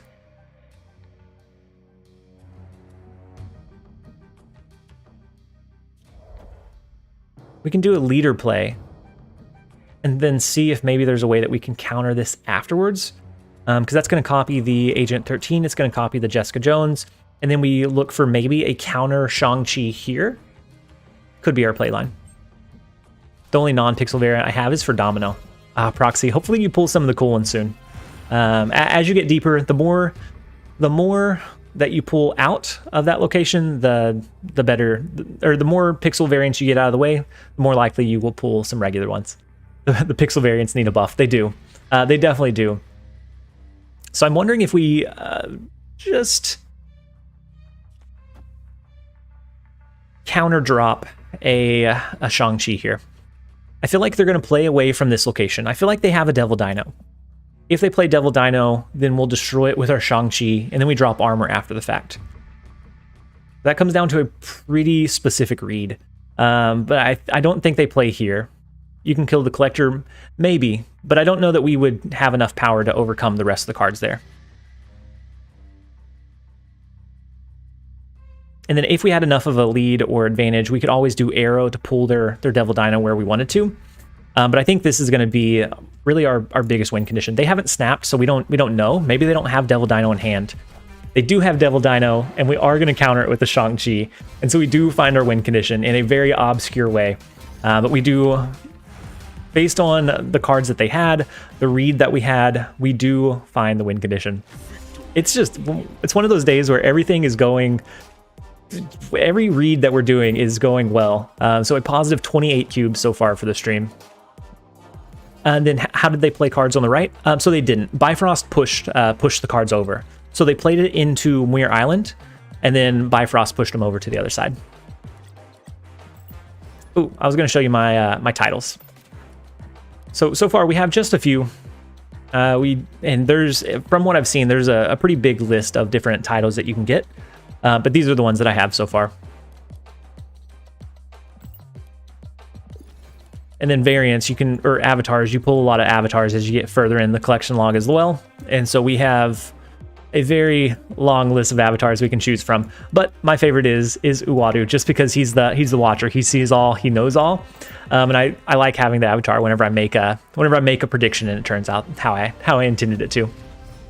Tyler, last name. I must say Dr. Doom seems interesting in this deck with the Professor X and Cosmo. Yeah, so it's a secondary kind of win condition. So if we don't go with the Professor X portion, we can do Dr. Doom, and then we can follow it up with the leader on the final turn. Maybe we do it in reverse. We do leader and then Dr. Doom. It lets us go wide. It just gives us a little bit of padding just in case. So it's just a different path for a win condition. And then Foreskin, I like the rapidly decomposing. Yeah, that's another one. If I ever feel like I'm tilting, I'm gonna switch over to rapidly decomposing just for the giggles. So they have initiative. If they don't destroy their Nova here, we're gonna counter it with our armor, and I think we're good with that. The Or Is It title is kind of funny, Ivory. So I would really like that one on our Pool 1 account. The one that, on my Pool 1 account, the name is not TLSG. And so I think it'd be really funny if it was not TLSG and then underneath it says, Or Is It? But we're not going to have the chance to pull it from on our Pool 1 account because we won't be far enough to start pulling them. And then Drake, you said, I'm waiting for the upcoming Marvel Zombies cartoon adaptation. I think I heard it was coming sometime soon. So I guess I haven't heard of it, Drake. The only like zombie variation that I saw was from What If on Disney Plus. 3 failed forges from 3. That vibranium event is harsh. I'm gonna check it out after the stream whenever I log in on my phone, Rambo, and we'll see. Not soon, but it's coming. Sure. You're CJ Thorne the 4th. So like in game, that's your title. So I think we can do an Electro here. They threw down armor. I think we can play Electro. We can either do a Hobgoblin or a Professor X in one of the lanes next turn. They do a Hobgoblin onto us here. Then Super Z, do you read comics? I didn't read very many before playing Marvel Snap, but I did subscribe to Marvel's comic service so that I can read through and kind of catch up on some of the lore. Just because I played this game so much and I would like mispronounce some of the names, and then I would get absolutely roasted. And so I got interested in some of the characters and some of their backstories. And so I'm reading through a few, but I haven't made it through a lot though, Super Z.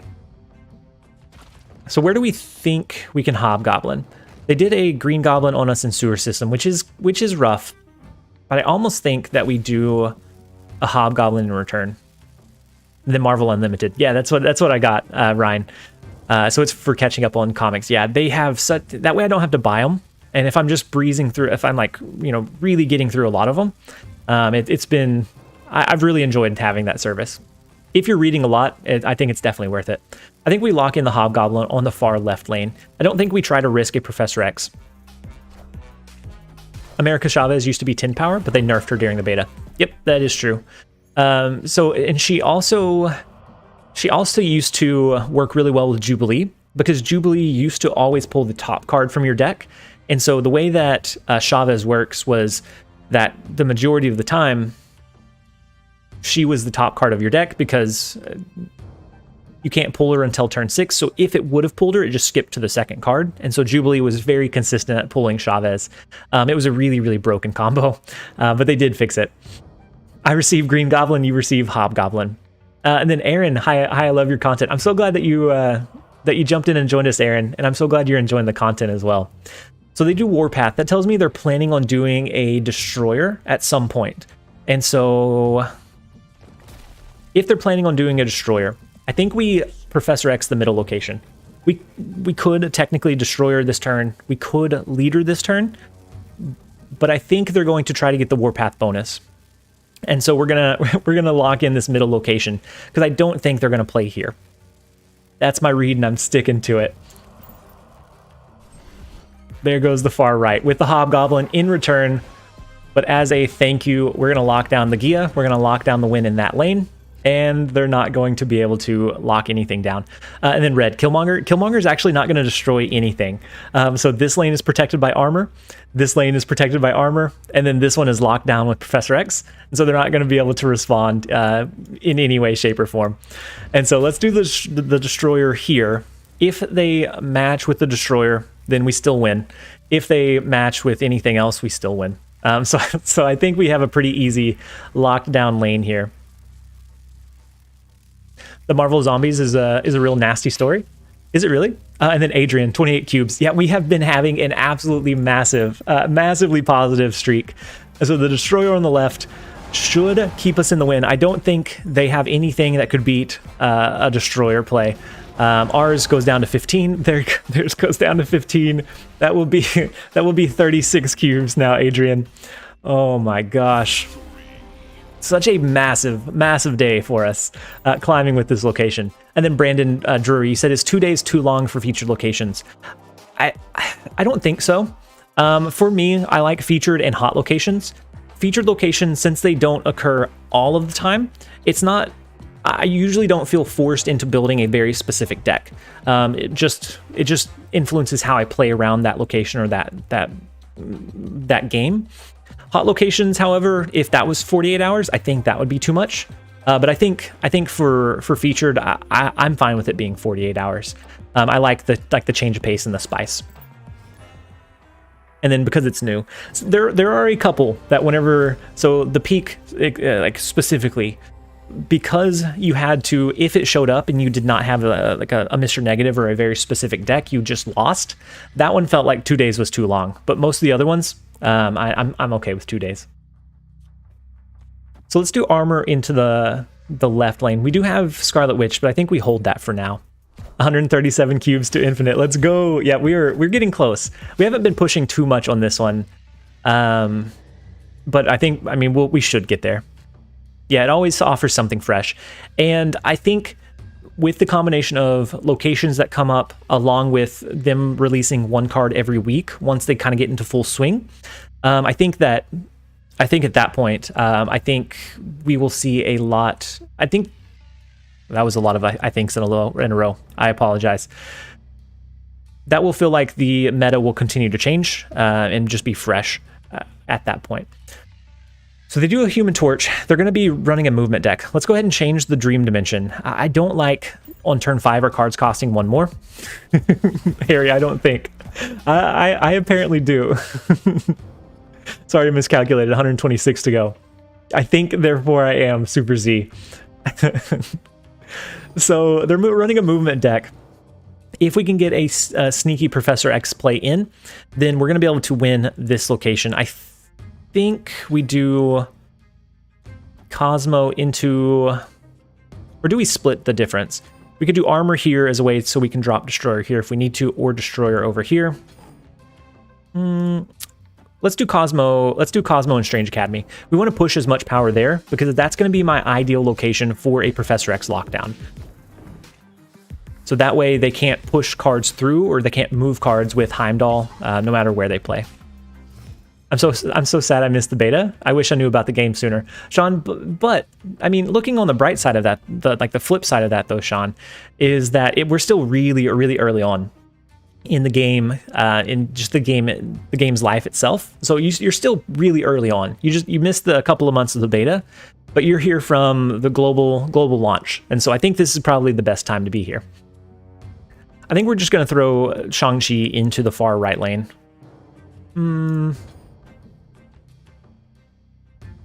We're going to stack it into Strange Academy. There's more to come from Marvel Snap. There definitely is. This game is much better balanced than during the beta. It is. That is true as well. It is definitely much more balanced than it was during the beta. Let's do the Professor X into the Strange Academy. They're not going to be able to move any cards around. We might be able to match this with the 12 power, but we'll see.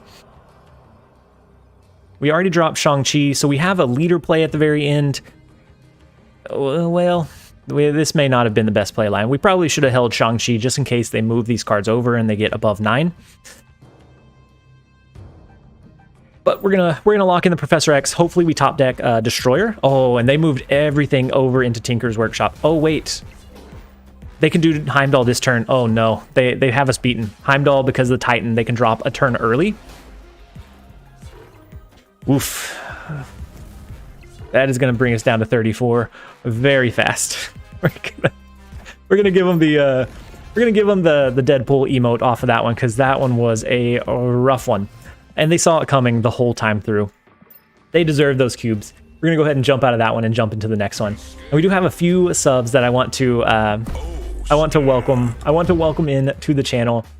Since the last time we read, we had Will, we had Paul, and Anuchit. Thank you all so much for the subs. I appreciate you guys being here.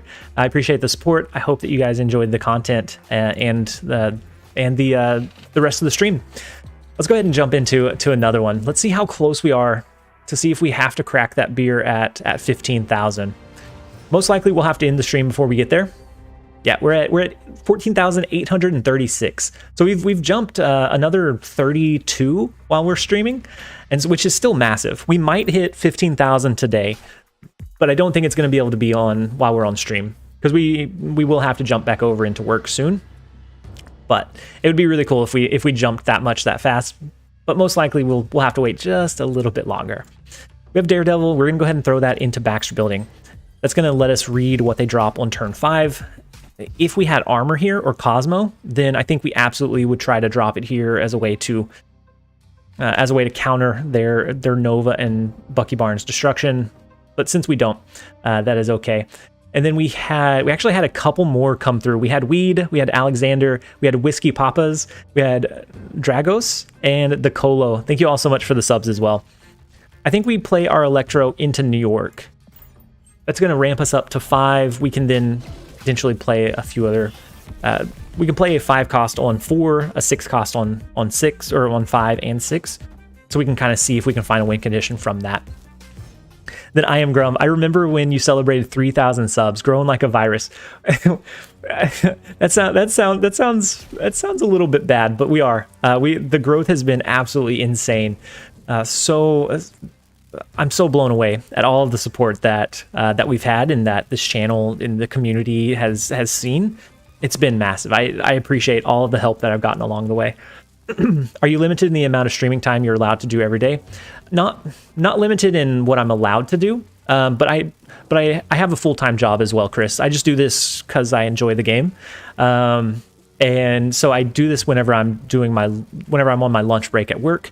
But I'm lucky that I can kind of flex some of my responsibilities around at work, and so sometimes I can do a little bit over an hour just to make sure that it's a decently length stream, and then I just work a little bit later in the evenings or kind of make up for it here and there.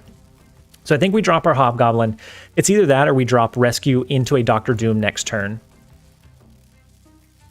But we can do armor. That'll allow us to do a Destroyer here on one of the final turns to try to make sure that we win this one, so that we can get that Baxter Building bonus in the other lanes. The support is massive, Harry. That is right. It's the Giga Chad. And then Wavy, hey TLSG, I've been watching your videos for a few weeks, and I just wanted to say thank you. I love the content. Thank you so much, Wavy. I appreciate you jumping in and letting me know that you enjoyed the content. Because as a creator, that's honestly all that I could. It's all that I could ask for and all that I could hope for. They forgot that we had Daredevil, I'm assuming, because they dropped a Professor X, and we were going to be able to really easily counter that because we knew it was coming. We'll take those. And then Chris, what is your day job? So I'm a data analyst, and so I take really obscure data and metrics from all of the systems that we roll out. So I work closely with IT for like new system rollouts and things like that. Okay, so we're going to go ahead and snap off of this. We're gonna go ahead and snap off of this play. So we got a Professor X in Sakaar. They got Lockjaw. So unless they have a way, they could have an Ironheart potentially. But I think it's enough of a kind of boost that we're okay with jumping into it. But I work closely with our IT department for like different system rollouts. I take the reporting and metrics from there. I kind of dissect them into easy to understand or palatable ways for our leaders so that they can quickly look at it. They can assess, any kind of changes or just the health of whatever that is really quickly and easily. And so it looks like we have several data analysts or people kind of in that same field. So Double Edition, data analyst, Unite, Ivory, data analyst. You're a QA. That's huge. I think, and I think that feeds into why I enjoy Marvel Snap so much. Honestly, is because it's that like analytical piece of my mind that I'm always looking and trying to think through like the different play lines and play paths and things like that. So I think they definitely do support each other. It's the nerd herd, Denzel. That is probably the best way that I could think to describe it. So I'm thinking we play Electro into the Electrogia. We're going to start shuffling rocks into our deck, but we have both Leader and Destroyer. So I think that's probably okay. And then Aaron, do you play other games as well, or so far only Marvel Snap? So as far as, and then Terry, you said data scientist here. So a lot of people kind of in that same card gamers and card gamers in IT, super Zs. Right now, Marvel Snap's the only one that I create content for. Maybe that changes at some point, but for the most part, that's all that I'm focusing on right now. I have played several other games. I just haven't recently created content for anything. And then Vaughn, you said I'm a digital assistant, so I help with website metrics and manage the websites for clients. So it sounds very, very similar. And so like looking at those different metrics and things. So a lot of the same kind of I guess skill set would be used across all of these. Super Z's, when would we have a Call of Duty stream? I don't know. Call of Duty it's a whole different monster nowadays. Like it is a different beast than when I used to play. So we can do a Destroyer here. We can then follow it up with like a Leader play potentially here, or maybe we just do a Vision as a 7-power push into the Gia. But I think we're okay. We're gonna lean into the Destroyer. Maybe we look at a Leader on the last turn in case they have an Ironheart. That way they don't receive the boost there. Ooh, so the Blue Marvel is an interesting one. Show us your sniper skills in COD. It's been so long since I've played it's been so long since I've played COD. And then Hobgoblin, Call of Duty streams are a great way to make content that can't be monetized. Call of Duty streams are just they're a different beast altogether. So we could do Leader. If they move their Vision over here, then what's our best chance to win here? Okay, oh well, I guess we didn't need to figure it out. We're gonna bump up to 37. You lose to an Onslaught. Yeah, Q. That's what I was thinking as well. But they ended up retreating. So thankfully they made that decision for us. Super Z's TLSG 360 no scope montage. I wasn't ever very good at quick scoping, or like 360, like the crazy. For a while I played on 10 sensitivity and thought I was really good, but in reality we weren't that good. Eye patch is very appropriate for Soldier. It is. And then Ivory, and I'm the one who runs the test for website features, and so you're kind of the same skill set as well, Ivory. Louis, also hi. I'm new and learning a lot from you about this game. Louis, that's huge. I'm so glad that you're enjoying the content and just enjoying the game most of all. And if you ever have any questions, feel free to drop them. I try to respond to as many comments as I can. I do get bogged down and behind. Because I am juggling quite a bit, but I do read through, I want to say 99% of them, and then I try to catch everything in the live streams as well. So if you ever have a comment or a question, you can always drop them here, and I'll do my best to answer them. And then Steelheart, how to determine who will turn the cards first. And so it typically goes over whoever's winning the game at that point. So whoever has the most lanes in their favor or the most points on the board. But for like the start of turns, for example, it's whoever has the glowing border. So for me, we're going to flip first in this game because we have the glowing border. That's the easiest way to tell. So we can do an armor into Shadowland. That's going to lock in this location. We typically start towers not great for us because we're not going to play a lot of cards really quickly. Man, I'm still climbing at 47. Rayhan, you'll get there. You'll absolutely get there. Oh, snap! I mean, Oak.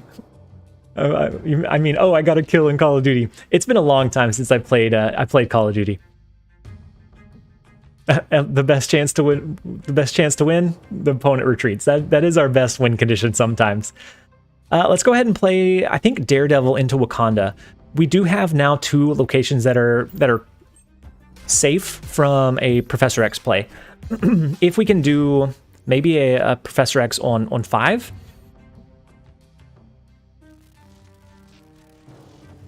Which we should be able to, right? I think they destroy this lane, the Deadpool in this lane. We'll be able to tell what they drop on 5. We can lock down a lane with Professor X. Maybe we look for a leader play at the very end to copy their Deadpool. Maybe we have a destroyer play to outpace them. We'll see. But yeah, I've played a lot of games in my many years. So I played RuneScape whenever I guess now it's old school RuneScape, but I played the original RuneScape for an ungodly amount of time. I played World of Warcraft for a while. I played the Final Fantasy, I think it's A Realm Reborn. I played Yu-Gi-Oh!, Hearthstone, Legends of Runeterra. I played League of Legends for a while. Call of Duty. I've dabbled in like just about everything from whenever I was growing up.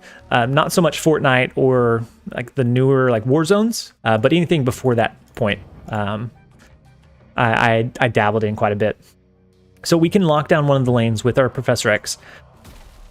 I think we do Professor X here. They're going to destroy their Deadpool, which is fine.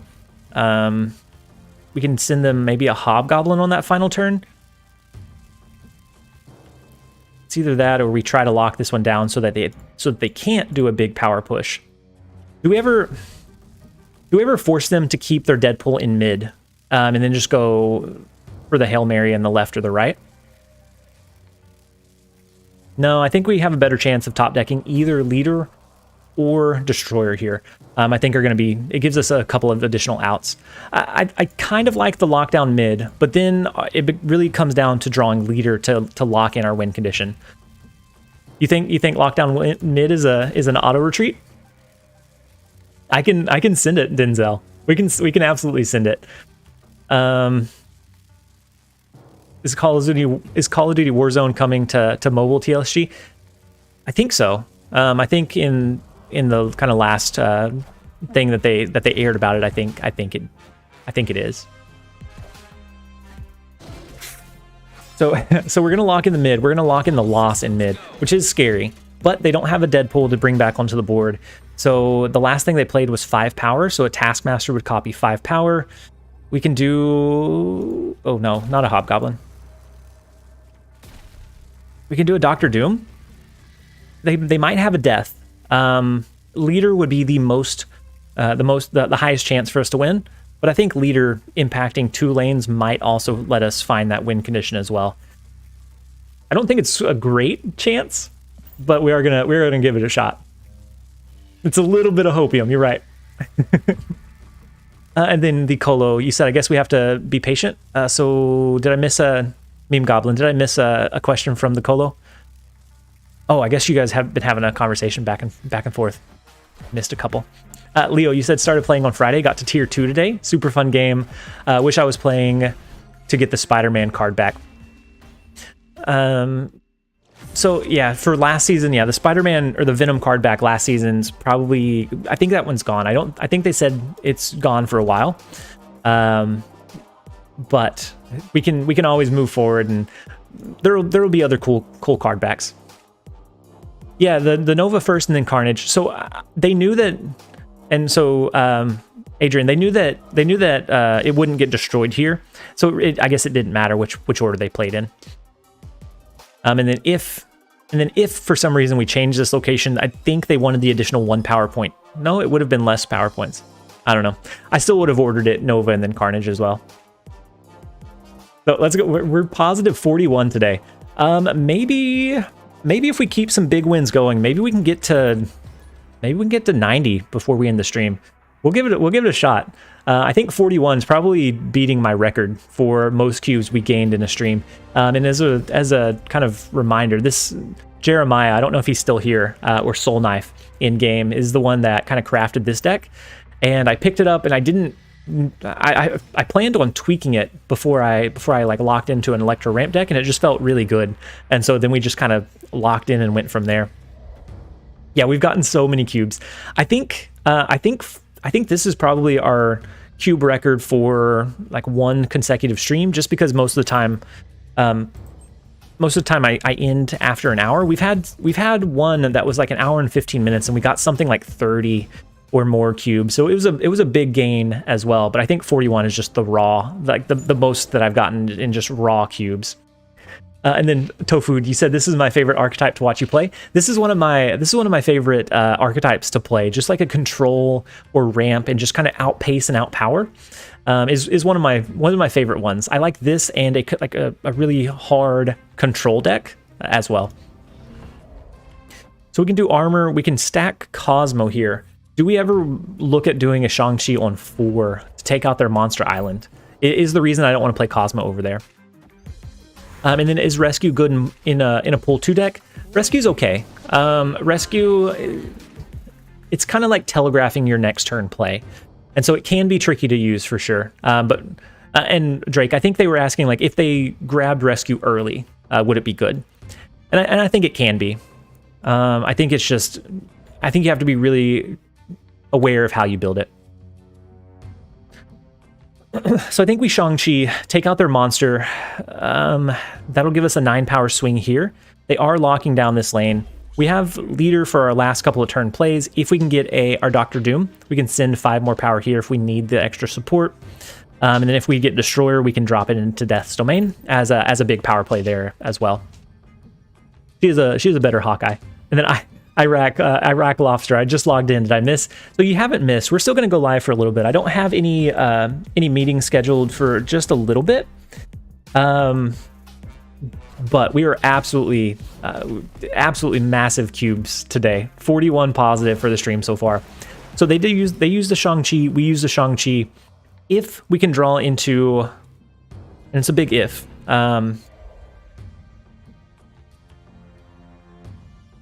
If we can draw into Dr. Doom, then we can find our win condition.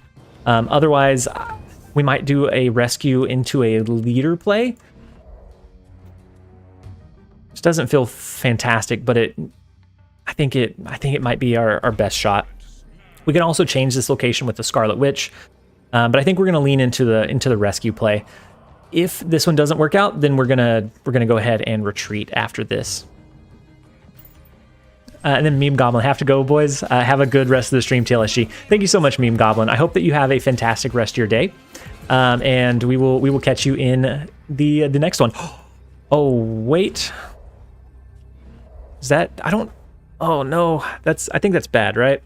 So we destroyed their Spider-Man, but we can't play cards into Warrior Falls. We can't do a leader play because of the Cosmo. Yeah, I think that's bad. We can't do Dr. Doom because of the Cosmo, even if we had it. This one's going to be a retreat. We're going to give them the fist bump on our way out. We have enough viewers to double our likes.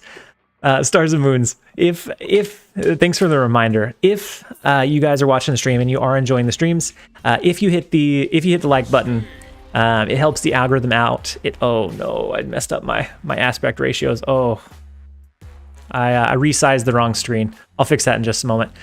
If you guys are liking the streams, make sure to give it a like. It helps it reach a wider audience. It helps the algorithm let it know that you're enjoying it so that others can enjoy it as well. Let's resize. The only bad thing about the Steam client is that you can accidentally resize it. Why no leader there? The only place we could play it, Gior, was in the mid, and we had Cosmo there. So leader wouldn't copy whatever they played because leader's ability is on reveal, and so Cosmo stopped it. Yeah, we can win the next game, no problem.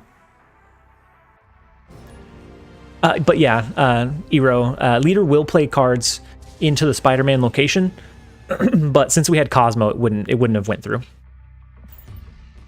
Any cards or features you would like to see implemented in the game? Joe, I mean, I guess most commonly is like friendly mode. Being able to play against like my friends or even viewers would be phenomenal. I can't wait for that to roll out. And then I have a few cards that I'm excited to see, like how they design them. Loki, I think, is going to be phenomenal. I think Loki is going to be great, and just additional ways to unlock cards, I think, is going to start keeping it fresh. Continue to keep it fresh, but otherwise, I think it's in a pretty good spot. Sporty Gaming Legends, you said, hi Justin, today I reached platinum this season. I started with bronze. Sporty Gaming, that is massive. That's some massive gains. Hopefully you've been having fun while doing it. But that is huge. We could do Cosmo into Warrior's Fall. Actually, let's do Scarlet Witch into Murder World. That way we can play their turn early. They have Invisible Men into Nowhere, so I don't know, could be an ongoing deck maybe, but they flooded 2 cards there early, which kind of concerns me. Nowhere's not going to let anything on reveals trigger, so it can't be a discard, it can't be a Hela. The only thing I can think of is if it was an ongoing deck. We do get Elysium out of the Scarlet Witch, so we could lock down a lane this turn, but I think we play it safe. I think we're going to do Hobgoblin. Next turn we can do like a Rescue and a Cosmo. Or do we lean in and we just risk it? We're going to lean in and risk it. I think we either double our cubes here or we just retreat out. Ooh, so the Jessica Jones is a bad one. This one's going to be a retreat. That was a bad call. We should have went for the safer. We should have went for the safer Hobgoblin play. Then it would have been looking for our win condition in one of the other lanes. That's okay. We took a calculated risk. I hope Loki is a cheap negative power card. I hope that Loki is very. I hope it's very much like Mysterio in the fact that it puts pressure onto the board and it's deceitful. I hope it really is flavorful to his character. Zohair, hey TLSG, catching a stream after a long day. Hope you're having a good day. I am having a good day. I hope that you're having a great day as well. But I'm glad that you're able to jump in and join us. I reached platinum today. I started the season with bronze. Sporty, that's massive. That's a massive growth. So we're gonna shuffle our cards after the 3rd turn, which is not great for us because we won't be able to play much, or maybe even anything until the 3rd turn. Why don't you upgrade your cards? So a couple of reasons. So one, I think it looks nice having all of them with the same border. But what I really like, or the reason I don't, is because I have 5,000 credits. Right now I want to save those until they release collector's tokens. That way I can use those credits and pull some collector's tokens as a result. Whereas if I spent them now, I would get boosters instead. And they've said they're not going to retroactively go back and give any credits or tokens for people that have pulled already. And so I want to save or be as close to 5,000 credits as I can when they do make that update. So I think we're going to do Cosmo into Central Park. I don't want to copy anything with the cloning vats. I want to try to keep our hand size low so we increase the good cards we pull back out of the Atilan location. What are collectors boosters? So right now you get boosters for cards, and that's how you determine if you can upgrade a card. They're replacing boosters with something called collector's tokens. And collector's tokens are going to let you pick certain cards to unlock every once in a while. Once you get enough tokens, you'll be able to have a card from your shop that you froze whenever you saw the one that you wanted, to kind of have agency on your collection a little bit. But yeah, they said they're not gonna retroactively give the tokens. They said that because it's not like the boost, it's not like the chests were empty, and so I think I think it's all right.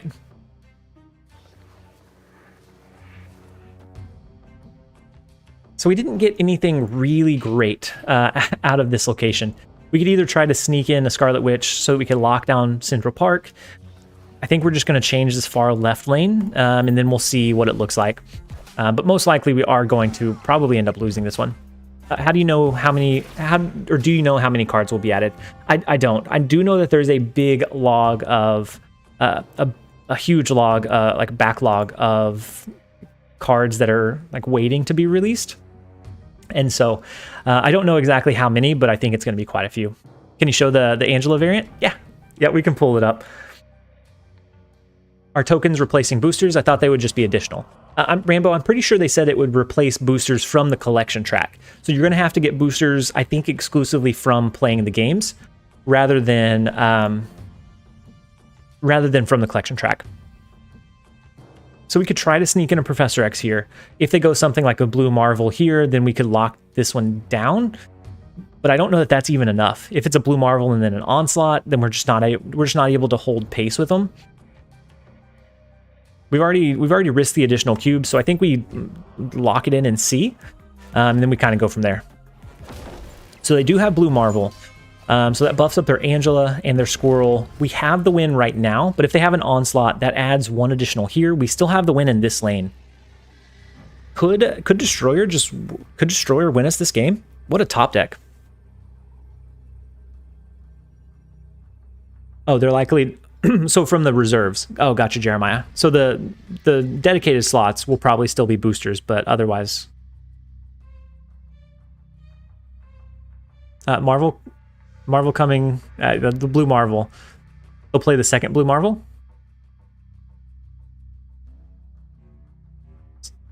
So the second. Oh yeah, you're right. I forgot about the cloning vats. So the second Blue Marvel will push this up to 7. And then it pushed them up to 3, 4, 5, 6. So it pushed them up 6 more in this lane. So that's going to be 14. And so it's if we win the tiebreaker, and we don't. Yeah. So the Blue Marvel here plus a 1-drop. You're right, Astros. We're slowly dwindling. That's 3 in a row. We were on such a high streak. Leader mid. Could Leader mid have done it? Leader mid would have copied. You always forget to hit intern. I do sometimes forget. So leader here would have copied the Blue Marvel. So we still would have lost this lane and this lane though. I don't think leader would have won it for us. Yeah, and we would have copied both the leader and the Blue Marvel and the 1-drop, but I think it would have.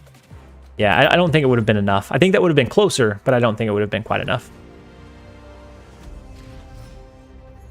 And then Shibu, you said, "Oh my God, 40 cubes." Yeah, we were up to I think 41 or 42 at some point.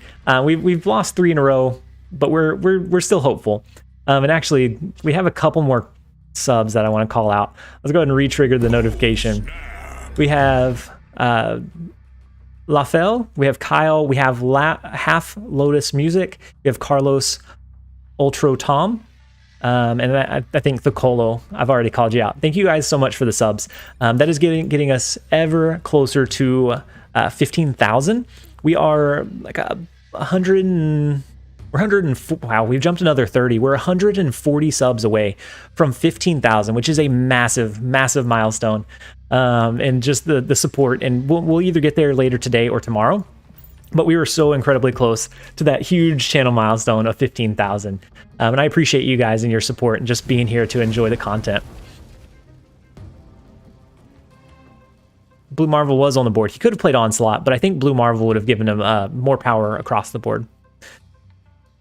So we have Daredevil. We have a 7th turn here. So I think I like Electro. We copied their Iron Man. We know they have an Iron Man. But I think we do Electro. We hope for a Professor X. If not, we can do a Hobgoblin this next turn. Maybe we do Hobgoblin into Monster. Ooh.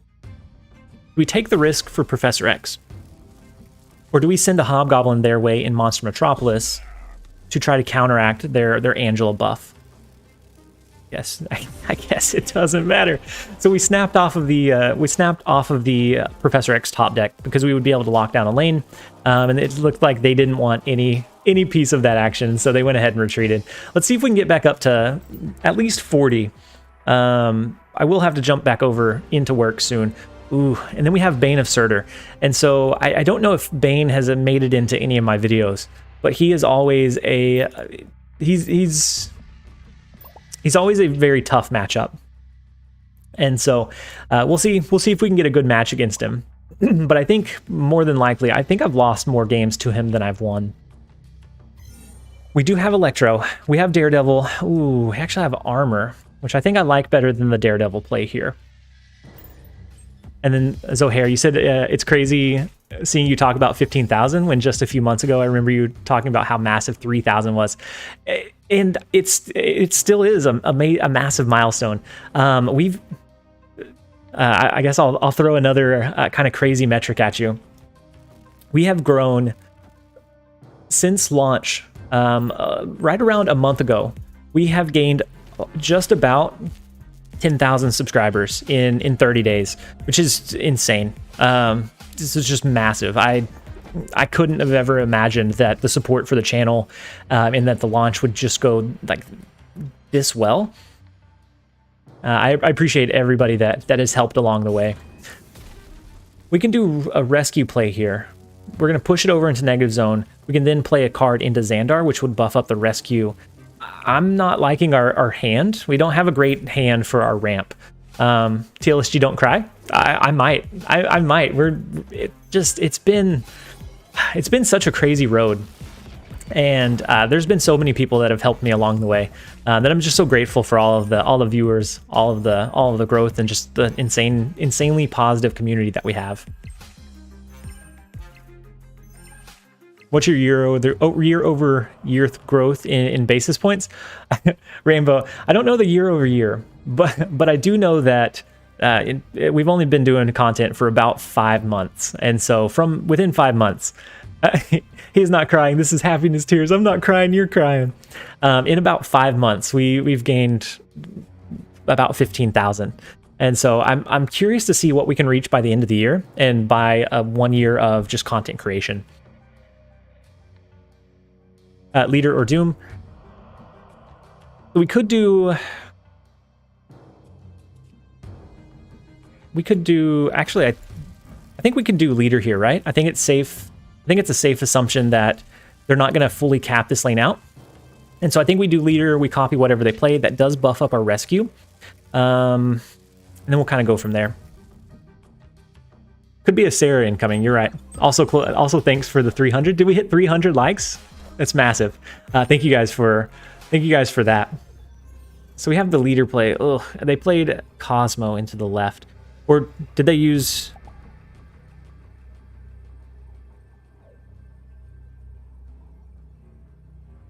We now have our final turn.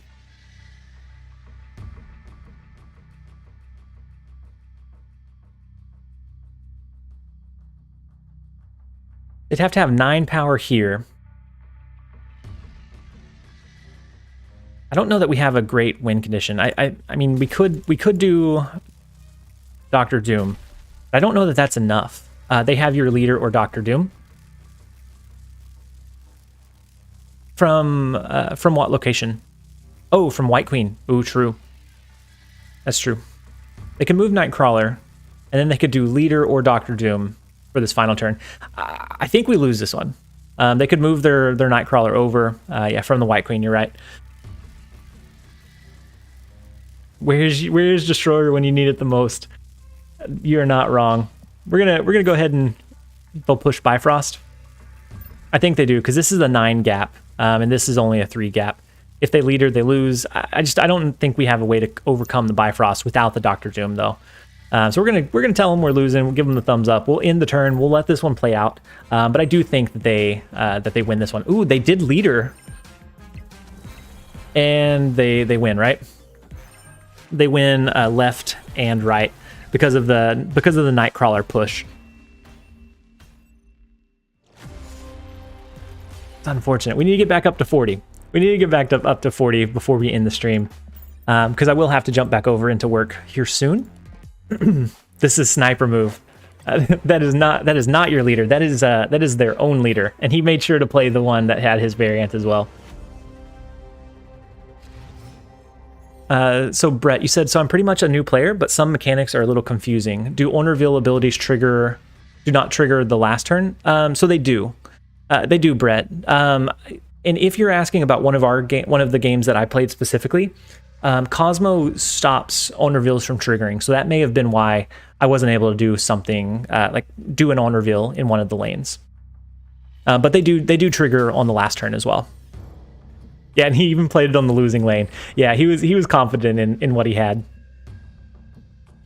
How do you know what tier you're in?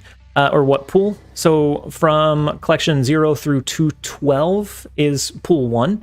From 212 through 474 is pool 2. And then from 474 plus right now is pool 3. So we have Shuri's Lab, which will double the power of anything we play there.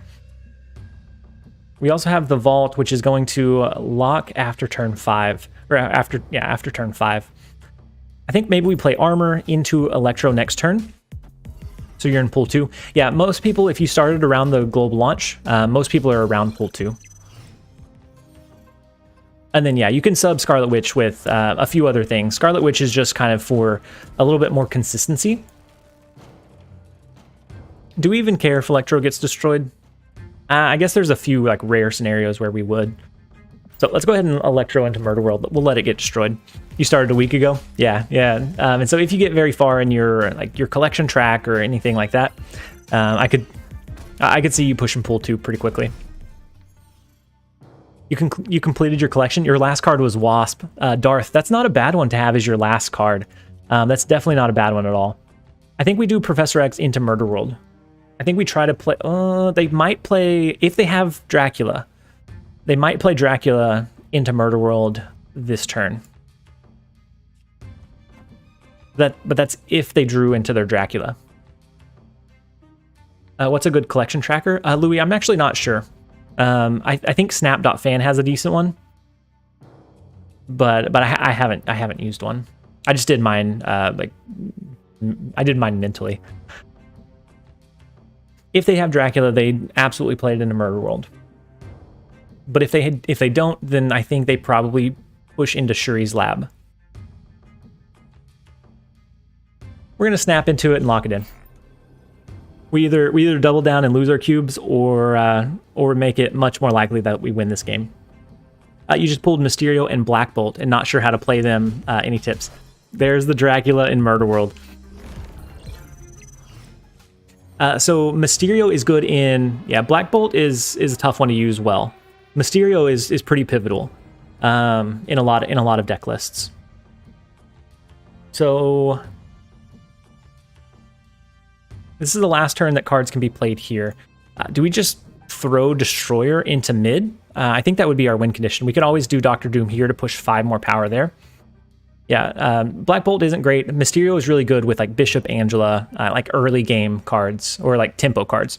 I think Destroyer mid should be an easy win, even if they have like an insane rotation that they go through. I think we can outpower the Morbius.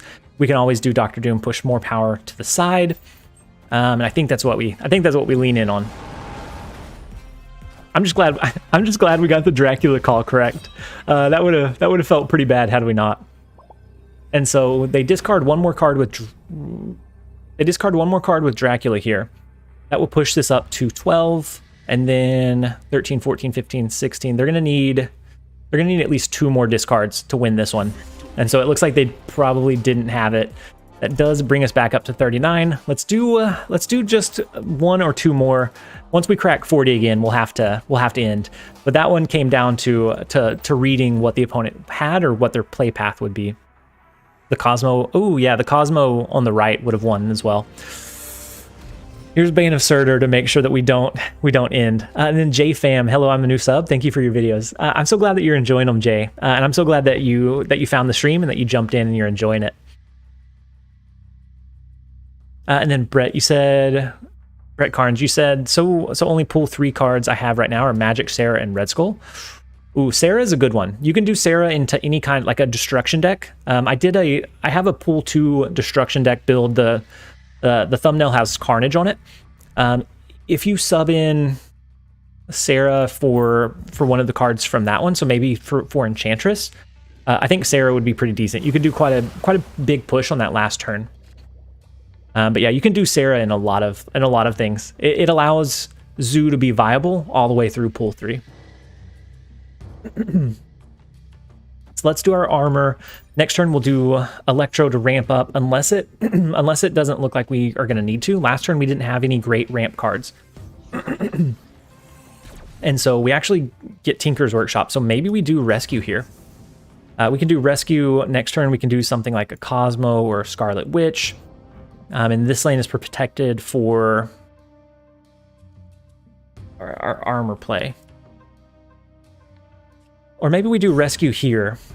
We can always do like a Scarlet Witch or something. We can Cosmo outside of this lane, so that if we draw into our Destroyer, we can play it outside of this big power push. I think that's what we're going to lean into. Is White Queen good in pool 3? I have a good variant in the shop. Stan, she's good in a couple of like very specific decks. A couple of very specific decks. I think where White Queen really shines is the fact that she gives you a lot of information about what your opponent has in their hand. And so I think she can be really good. She's not utilized widespread, but she does kind of hold her own in certain ones. Can someone in chat play a magic, or can someone in chat play a magic in chat? Force TLSG to keep playing. I mean, if we keep losing, we might. So they copied our Professor X here, right?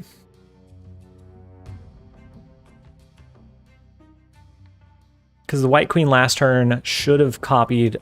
Wait, no, we just drew into Professor X, yeah? So it would have been our Electro. No, it would have been our Shang-Chi. That's a massive positive cube collection. We have had a massively positive cube collection today. It's been an insane ride so far. I think we do Scarlet Witch into the rescue lane. So they copied our Shang-Chi, which we don't have to worry about the rescue because she'll be 9, but she's protected by armor. If we do like a Destroyer into one of these other lanes, at that point we have to worry. But I think we're okay there as well. We can do a Cosmo into Hellfire Club. Oh my gosh.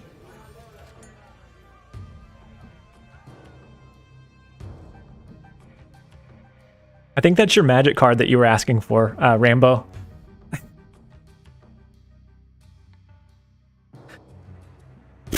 That's a big yikes.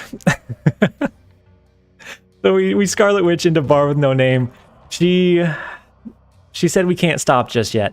Let's bounce out of this one. We're gonna go down to 38. Let's see if we can get a good game to end on. Oh my gosh. That Scarlet Witch was their best friend. Got the witch. Oh man. That's not even the craziest Scarlet Witch that I've seen. I've seen some pretty bad ones. My matchup against Q had Scarlet Witch, and it was rough. It changed into Kamar. It changed into the one where we can't play cards there. I can't remember right now. I think it's Sanctum Sanctorum. Sarah Strong Guy Zoo. Yeah, Sarah Strong Guy Zoo is really good for a Sarah variant.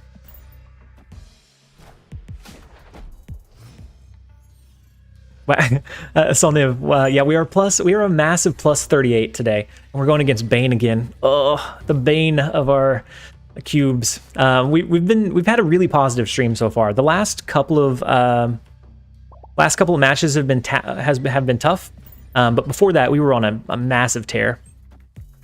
Scarlet Witch into Worldship would be a fun one. Warship was revealed, and I turned Warship into Sanctum Sanctorum with an advantage. Yep. And that is where we lost the match, Q. Or that's where I lost the match. You won. Yeah, he lost his leader card. We lost Rescue. He lost leader. So we have Cosmo, and we're gonna swap the location. I don't know that any of these locations necessarily matter. They do have Daredevil, so they'll be able to see what we play on turn 5. I think we just played Cosmo into mid. We're not going to be able to sneak in a Professor X or a Hobgoblin. Ooh, but we do have leader. We have a leader advantage over them. Are there still bots in that level? It depends. Less so now. But if you're playing at like really off peak hours, you can run into a few. I'm tempted to make a deck just to mess with locations. Scarlet Witch, Rhino, Professor X, Quake. I've ran one. It's not consistent for sure, but when it works, it is so much fun. It's so much fun to play whenever it does work. So I think we do a Hobgoblin in Fisk Tower. We can then do maybe well, we need a lead in 2 of the lanes, right? I don't know. We're going to do Hobgoblin, see how he responds. And then we have a leader play, and we know that he doesn't have one. And that Doom variant is sick. Yeah, so we actually pulled this one from our collection log or collection track as well. So I like this one. This one's one of my favorite ones. Electro is by far my favorite variant that I have, but that one's definitely up there. So the Devil Dino in the Citadel, we're not going to be able to overcome this power. We can't overcome the 8 power deficit here. So this is going to be another Bane Surtur loss. That is what is that? 3 for them and none for us. We're gonna wait just a second before we queue into the next one. Surtur has our number for this deck. Add Storm and Juggernaut to that location deck. Storm and Juggernaut is also a good one to mess with people. You just pulled Sarah. What can you do with her? You can win the game, Dylan. So Sarah is really, really good. I know Q mentioned a Sarah with a strong guy and a Zoo deck. So like some 1 and 2 cost cards to really flood onto the board on that last turn is incredibly powerful. It's incredibly strong. So we have Datacorn. We don't have Bane. So just off of that alone, we feel very, very positive, very, very confident. Plus Arrow, Polaris, and Magneto to that move deck. Just an absolutely chaotic deck. You guys are brewing up. So we can do armor. Do we try to push for the Nidavellir location, or do we maybe see if they invest too much and leave us within Shang-Chi range for a lot? The Bayor deck is so good when it works. It does. It's very consistent. It's very good at doing. It does what it does very well. And so I agree. I think it's a very strong deck. Let's do Cosmo into Hell's Kitchen. We can potentially do a Destroyer into Space Throne. Maybe we try to lock it in with a Professor X. Or we're just looking to Shang-Chi in Nidavellir, depending on what they have and what they drop. Where do we Scarlet Witch the location?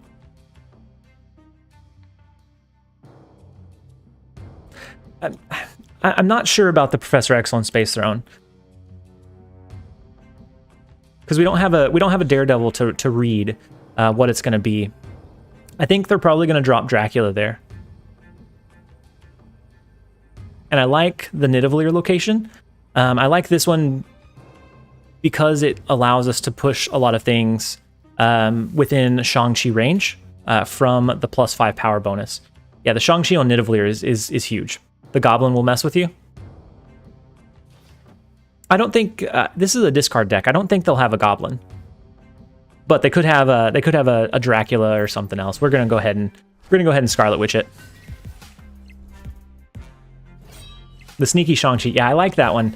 Right now, all that they're gonna have left is Blade, and so if we can find the advantage before, like by the end of this turn, then we can pretty much swing this entire location. Necrotia is not great, but it's all right.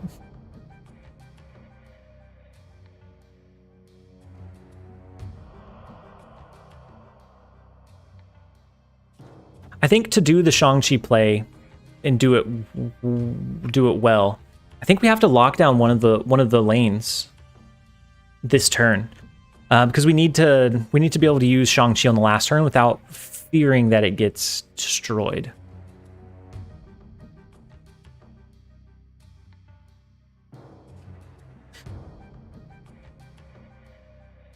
You could yeah, I guess you're right, Harry.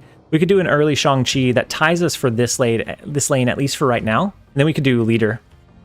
Denzel, Shang-Chi on mid's not going to do anything. I think we do Shang-Chi on the left. I do like the tempo drop there. I like it better than the leader. And so yeah, let's do Shang-Chi on the left, and then we'll do leader. So the Dracula, yeah, the Dracula would have beaten us in that matchup. But that makes Necrotia kind of tough to win, right? Because they can just discard their strong card.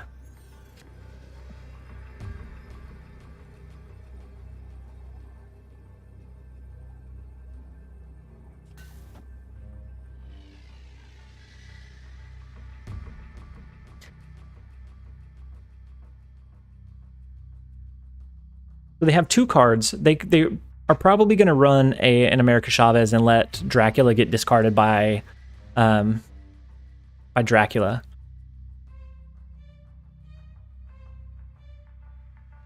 I think we lose this one.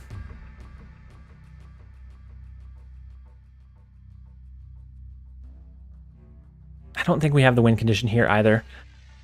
I want to try to force it, but I just don't think we have the strategic advantage. They have 2 cards, so they can drop whatever and then still get the extra upside here. Yeah, he can just Chavez and then absorb with the additional card. We're gonna back out. We're gonna do another plus. We're gonna do another +1. We were on our peak. We were on the pinnacle. We were looking at reaching rank 90, and then we're slowly backsliding. Maybe we'll find our groove. We just need one good 8-cube win, and we're right back on there. So we're going up against Morbin on you. We'll see if this time we can make things happen. We do have our Electro, which is a good start. That's a great start for finding our win condition. And then Ronak. Yeah, we are still live. We got stuck into a +1 train. We were at like 42.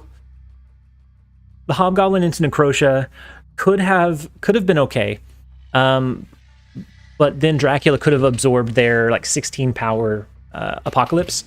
And then Jay, at this rate, TLSG will play forever. You're not wrong. So the hub actually gives us a Professor X, which is fantastic with our Electro. We're going to throw Electro into Warrior Falls on 3. And then on 4, we're going to lock down a lane with Professor X. We could also do a Hobgoblin, but I'm okay with... Ooh, and it's another move deck. I don't know why we've seen such a rise of movement decks over the last couple of... or I guess over today. And then how do you get the title? So any collector's reserve past rank 1000 that you unlock has a chance at pulling the titles. Oh, so they're a Cerebro deck. Even more interesting.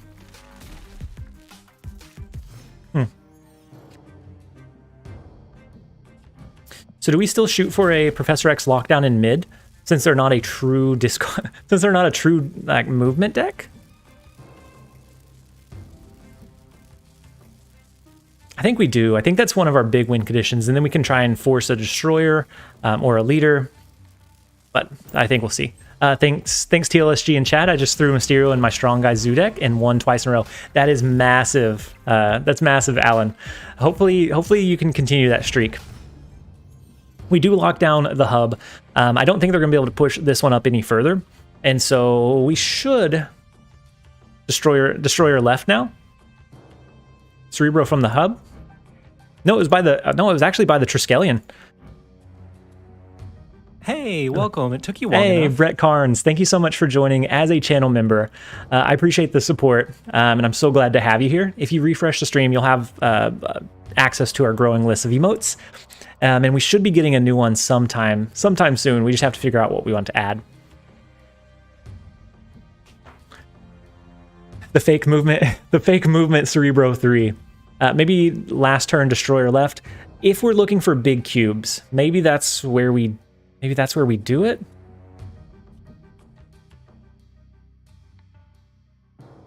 So they're not going to be able to move anything. We could do Hobgoblin. We could do Hobgoblin into destroyer, and I think that'll either that or we do like a leader and then a destroyer. I think we're gonna do the Hobgoblin. We're gonna send them over the Hobgoblin. It's a movement 3 deck. Ooh, so they change. We now have an extra turn. Interesting. I think this is a Cerebro deck. But they got an additional Cerebro from the Triskelion, which is so strange. I think they just got really lucky with the top deck from Cerebro here. So we can do... So we have one additional turn. We have one additional turn. I'm wondering if maybe we do... Like we can still do Destroyer, but I think that runs them off. Because they only have one more space to play, which is going to really restrict what they can do in this lane. So maybe we just do a Cosmo. That way they can't I don't know. I don't think they should send this back.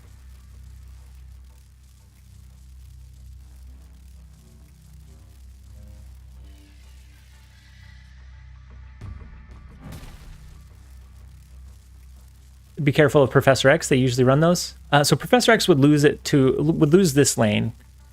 Oh, actually, not okay.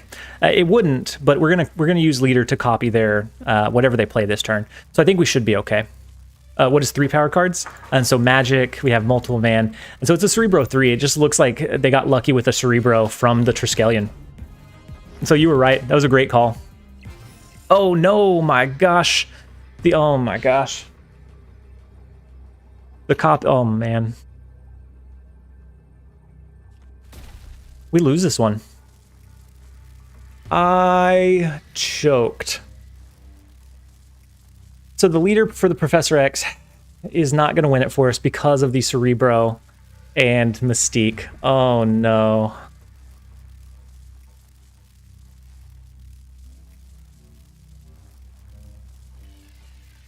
So if they do a 3-cost card, that's 7 power. And it's going to destroy our... Oh, man. Foreskin warned you? Be careful.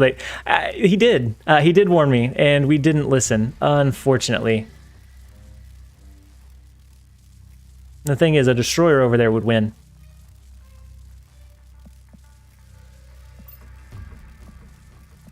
This man said he's losing. He's definitely trying to bait us in. So if we do destroyer, they have to drop 2 3-cost cards here, and I think you can easily do that. And so destroyer this turn, leader armor next turn. So this is the last turn. Ham. Yeah, it's definitely trapped. We're gonna bounce out. We're gonna slowly but surely. I think it's time for a.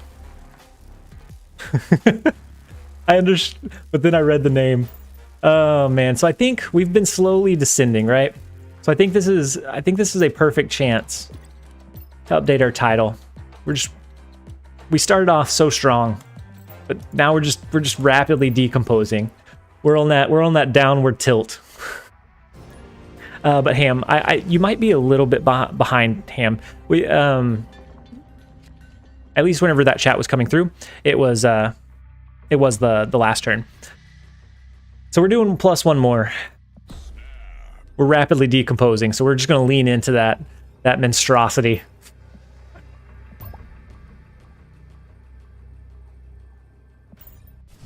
$30 cube, yeah. 30 cube gain is still great. I'm not upset by it at all. Couldn't you have gotten to 22 power left? So a destroyer would have destroyed our leader, and so we wouldn't have been up that high. It's the +1 despair. It is. We're very rapidly decomposing here. We're losing our composure. Just grasping at straws. It's time to attack. Fire with fire. Use a movement deck. That movement deck, that'd be tough.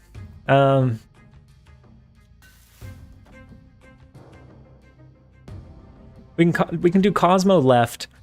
That's going to allow us to maybe do a destroyer here. We can do a couple of other cards. Grasping that winning dopamine. Oh, we are.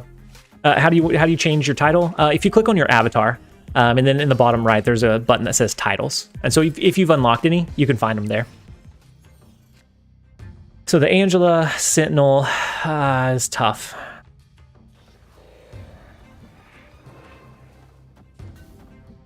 We're gonna do Daredevil, Scarlet Witch, and then that'll give us an insight on what they're playing next turn. And so maybe we sneak in a this is a Devil Dino deck, which is definitely scary.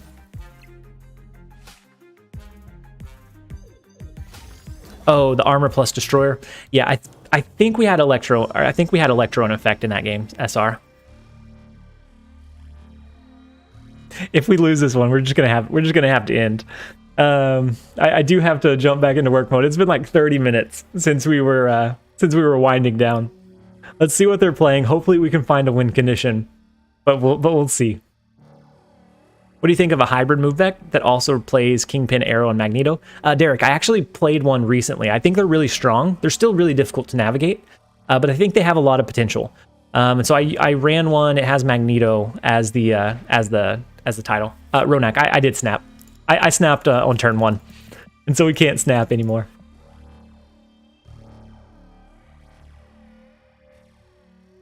I could watch at last a little bit of the stream online. Fonchi, welcome. I'm glad you were able to jump in and join us. We're rapidly decomposing according to my title. And then Matt, are you winning? We were. I mean, we're still winning. Plus 30 is huge. But we were at like a positive 42 at some point. We've been on a pretty nasty downward spiral. So the Devil Dino here is tough, but we can set up for a last turn leader play because they have the copy of Devil. Ooh, the copy of Devil Dino is a tough one too. You think Devil Dino is too common? Devil Dino is counterable, so I don't find it that big of an issue for the most part. I think we do Hobgoblin. How many cards do they have? They're gonna have 7, so it'll be 12. It'll be a 15 power Devil Dino. Maybe we Hobgoblin here and Destroyer into the right. I think we can outpower a Devil Dino. Yeah, Hob is only -3 in Nidavellir, so I think we do it in Danger Room. And then we could potentially find a win condition over their Devil Dino in Nidavellir, unless they can drop 2 cards. If they have an Agent 13, then they'll be able to still outpace us in Nidavellir. Or... no, this is only 21. We're not able to get enough here. And if we do a leader play... so a leader play would give us an extra 9 power. So this is going to be 20... it's 21. If they play 2 cards, they beat us. The leader play will copy their second Devil Dino. So if it's here, that will give us a lesser power push, but we're 10 ahead in Danger Room.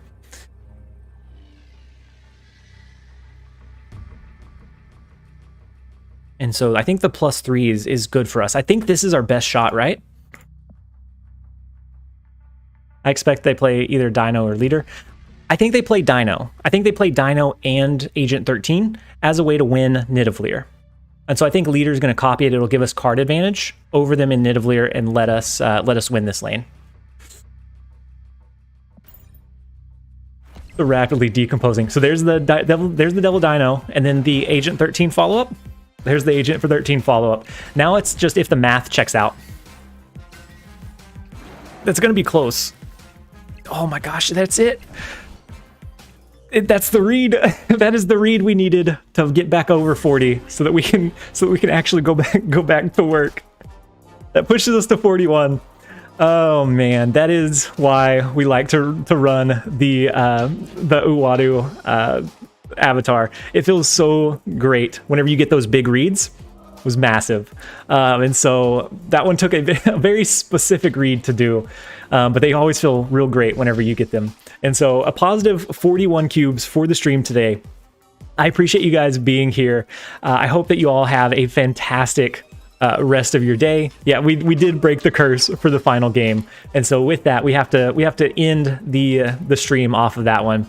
I appreciate you guys being here. I hope that you have a great rest of your day. I'll be live again tomorrow. I think...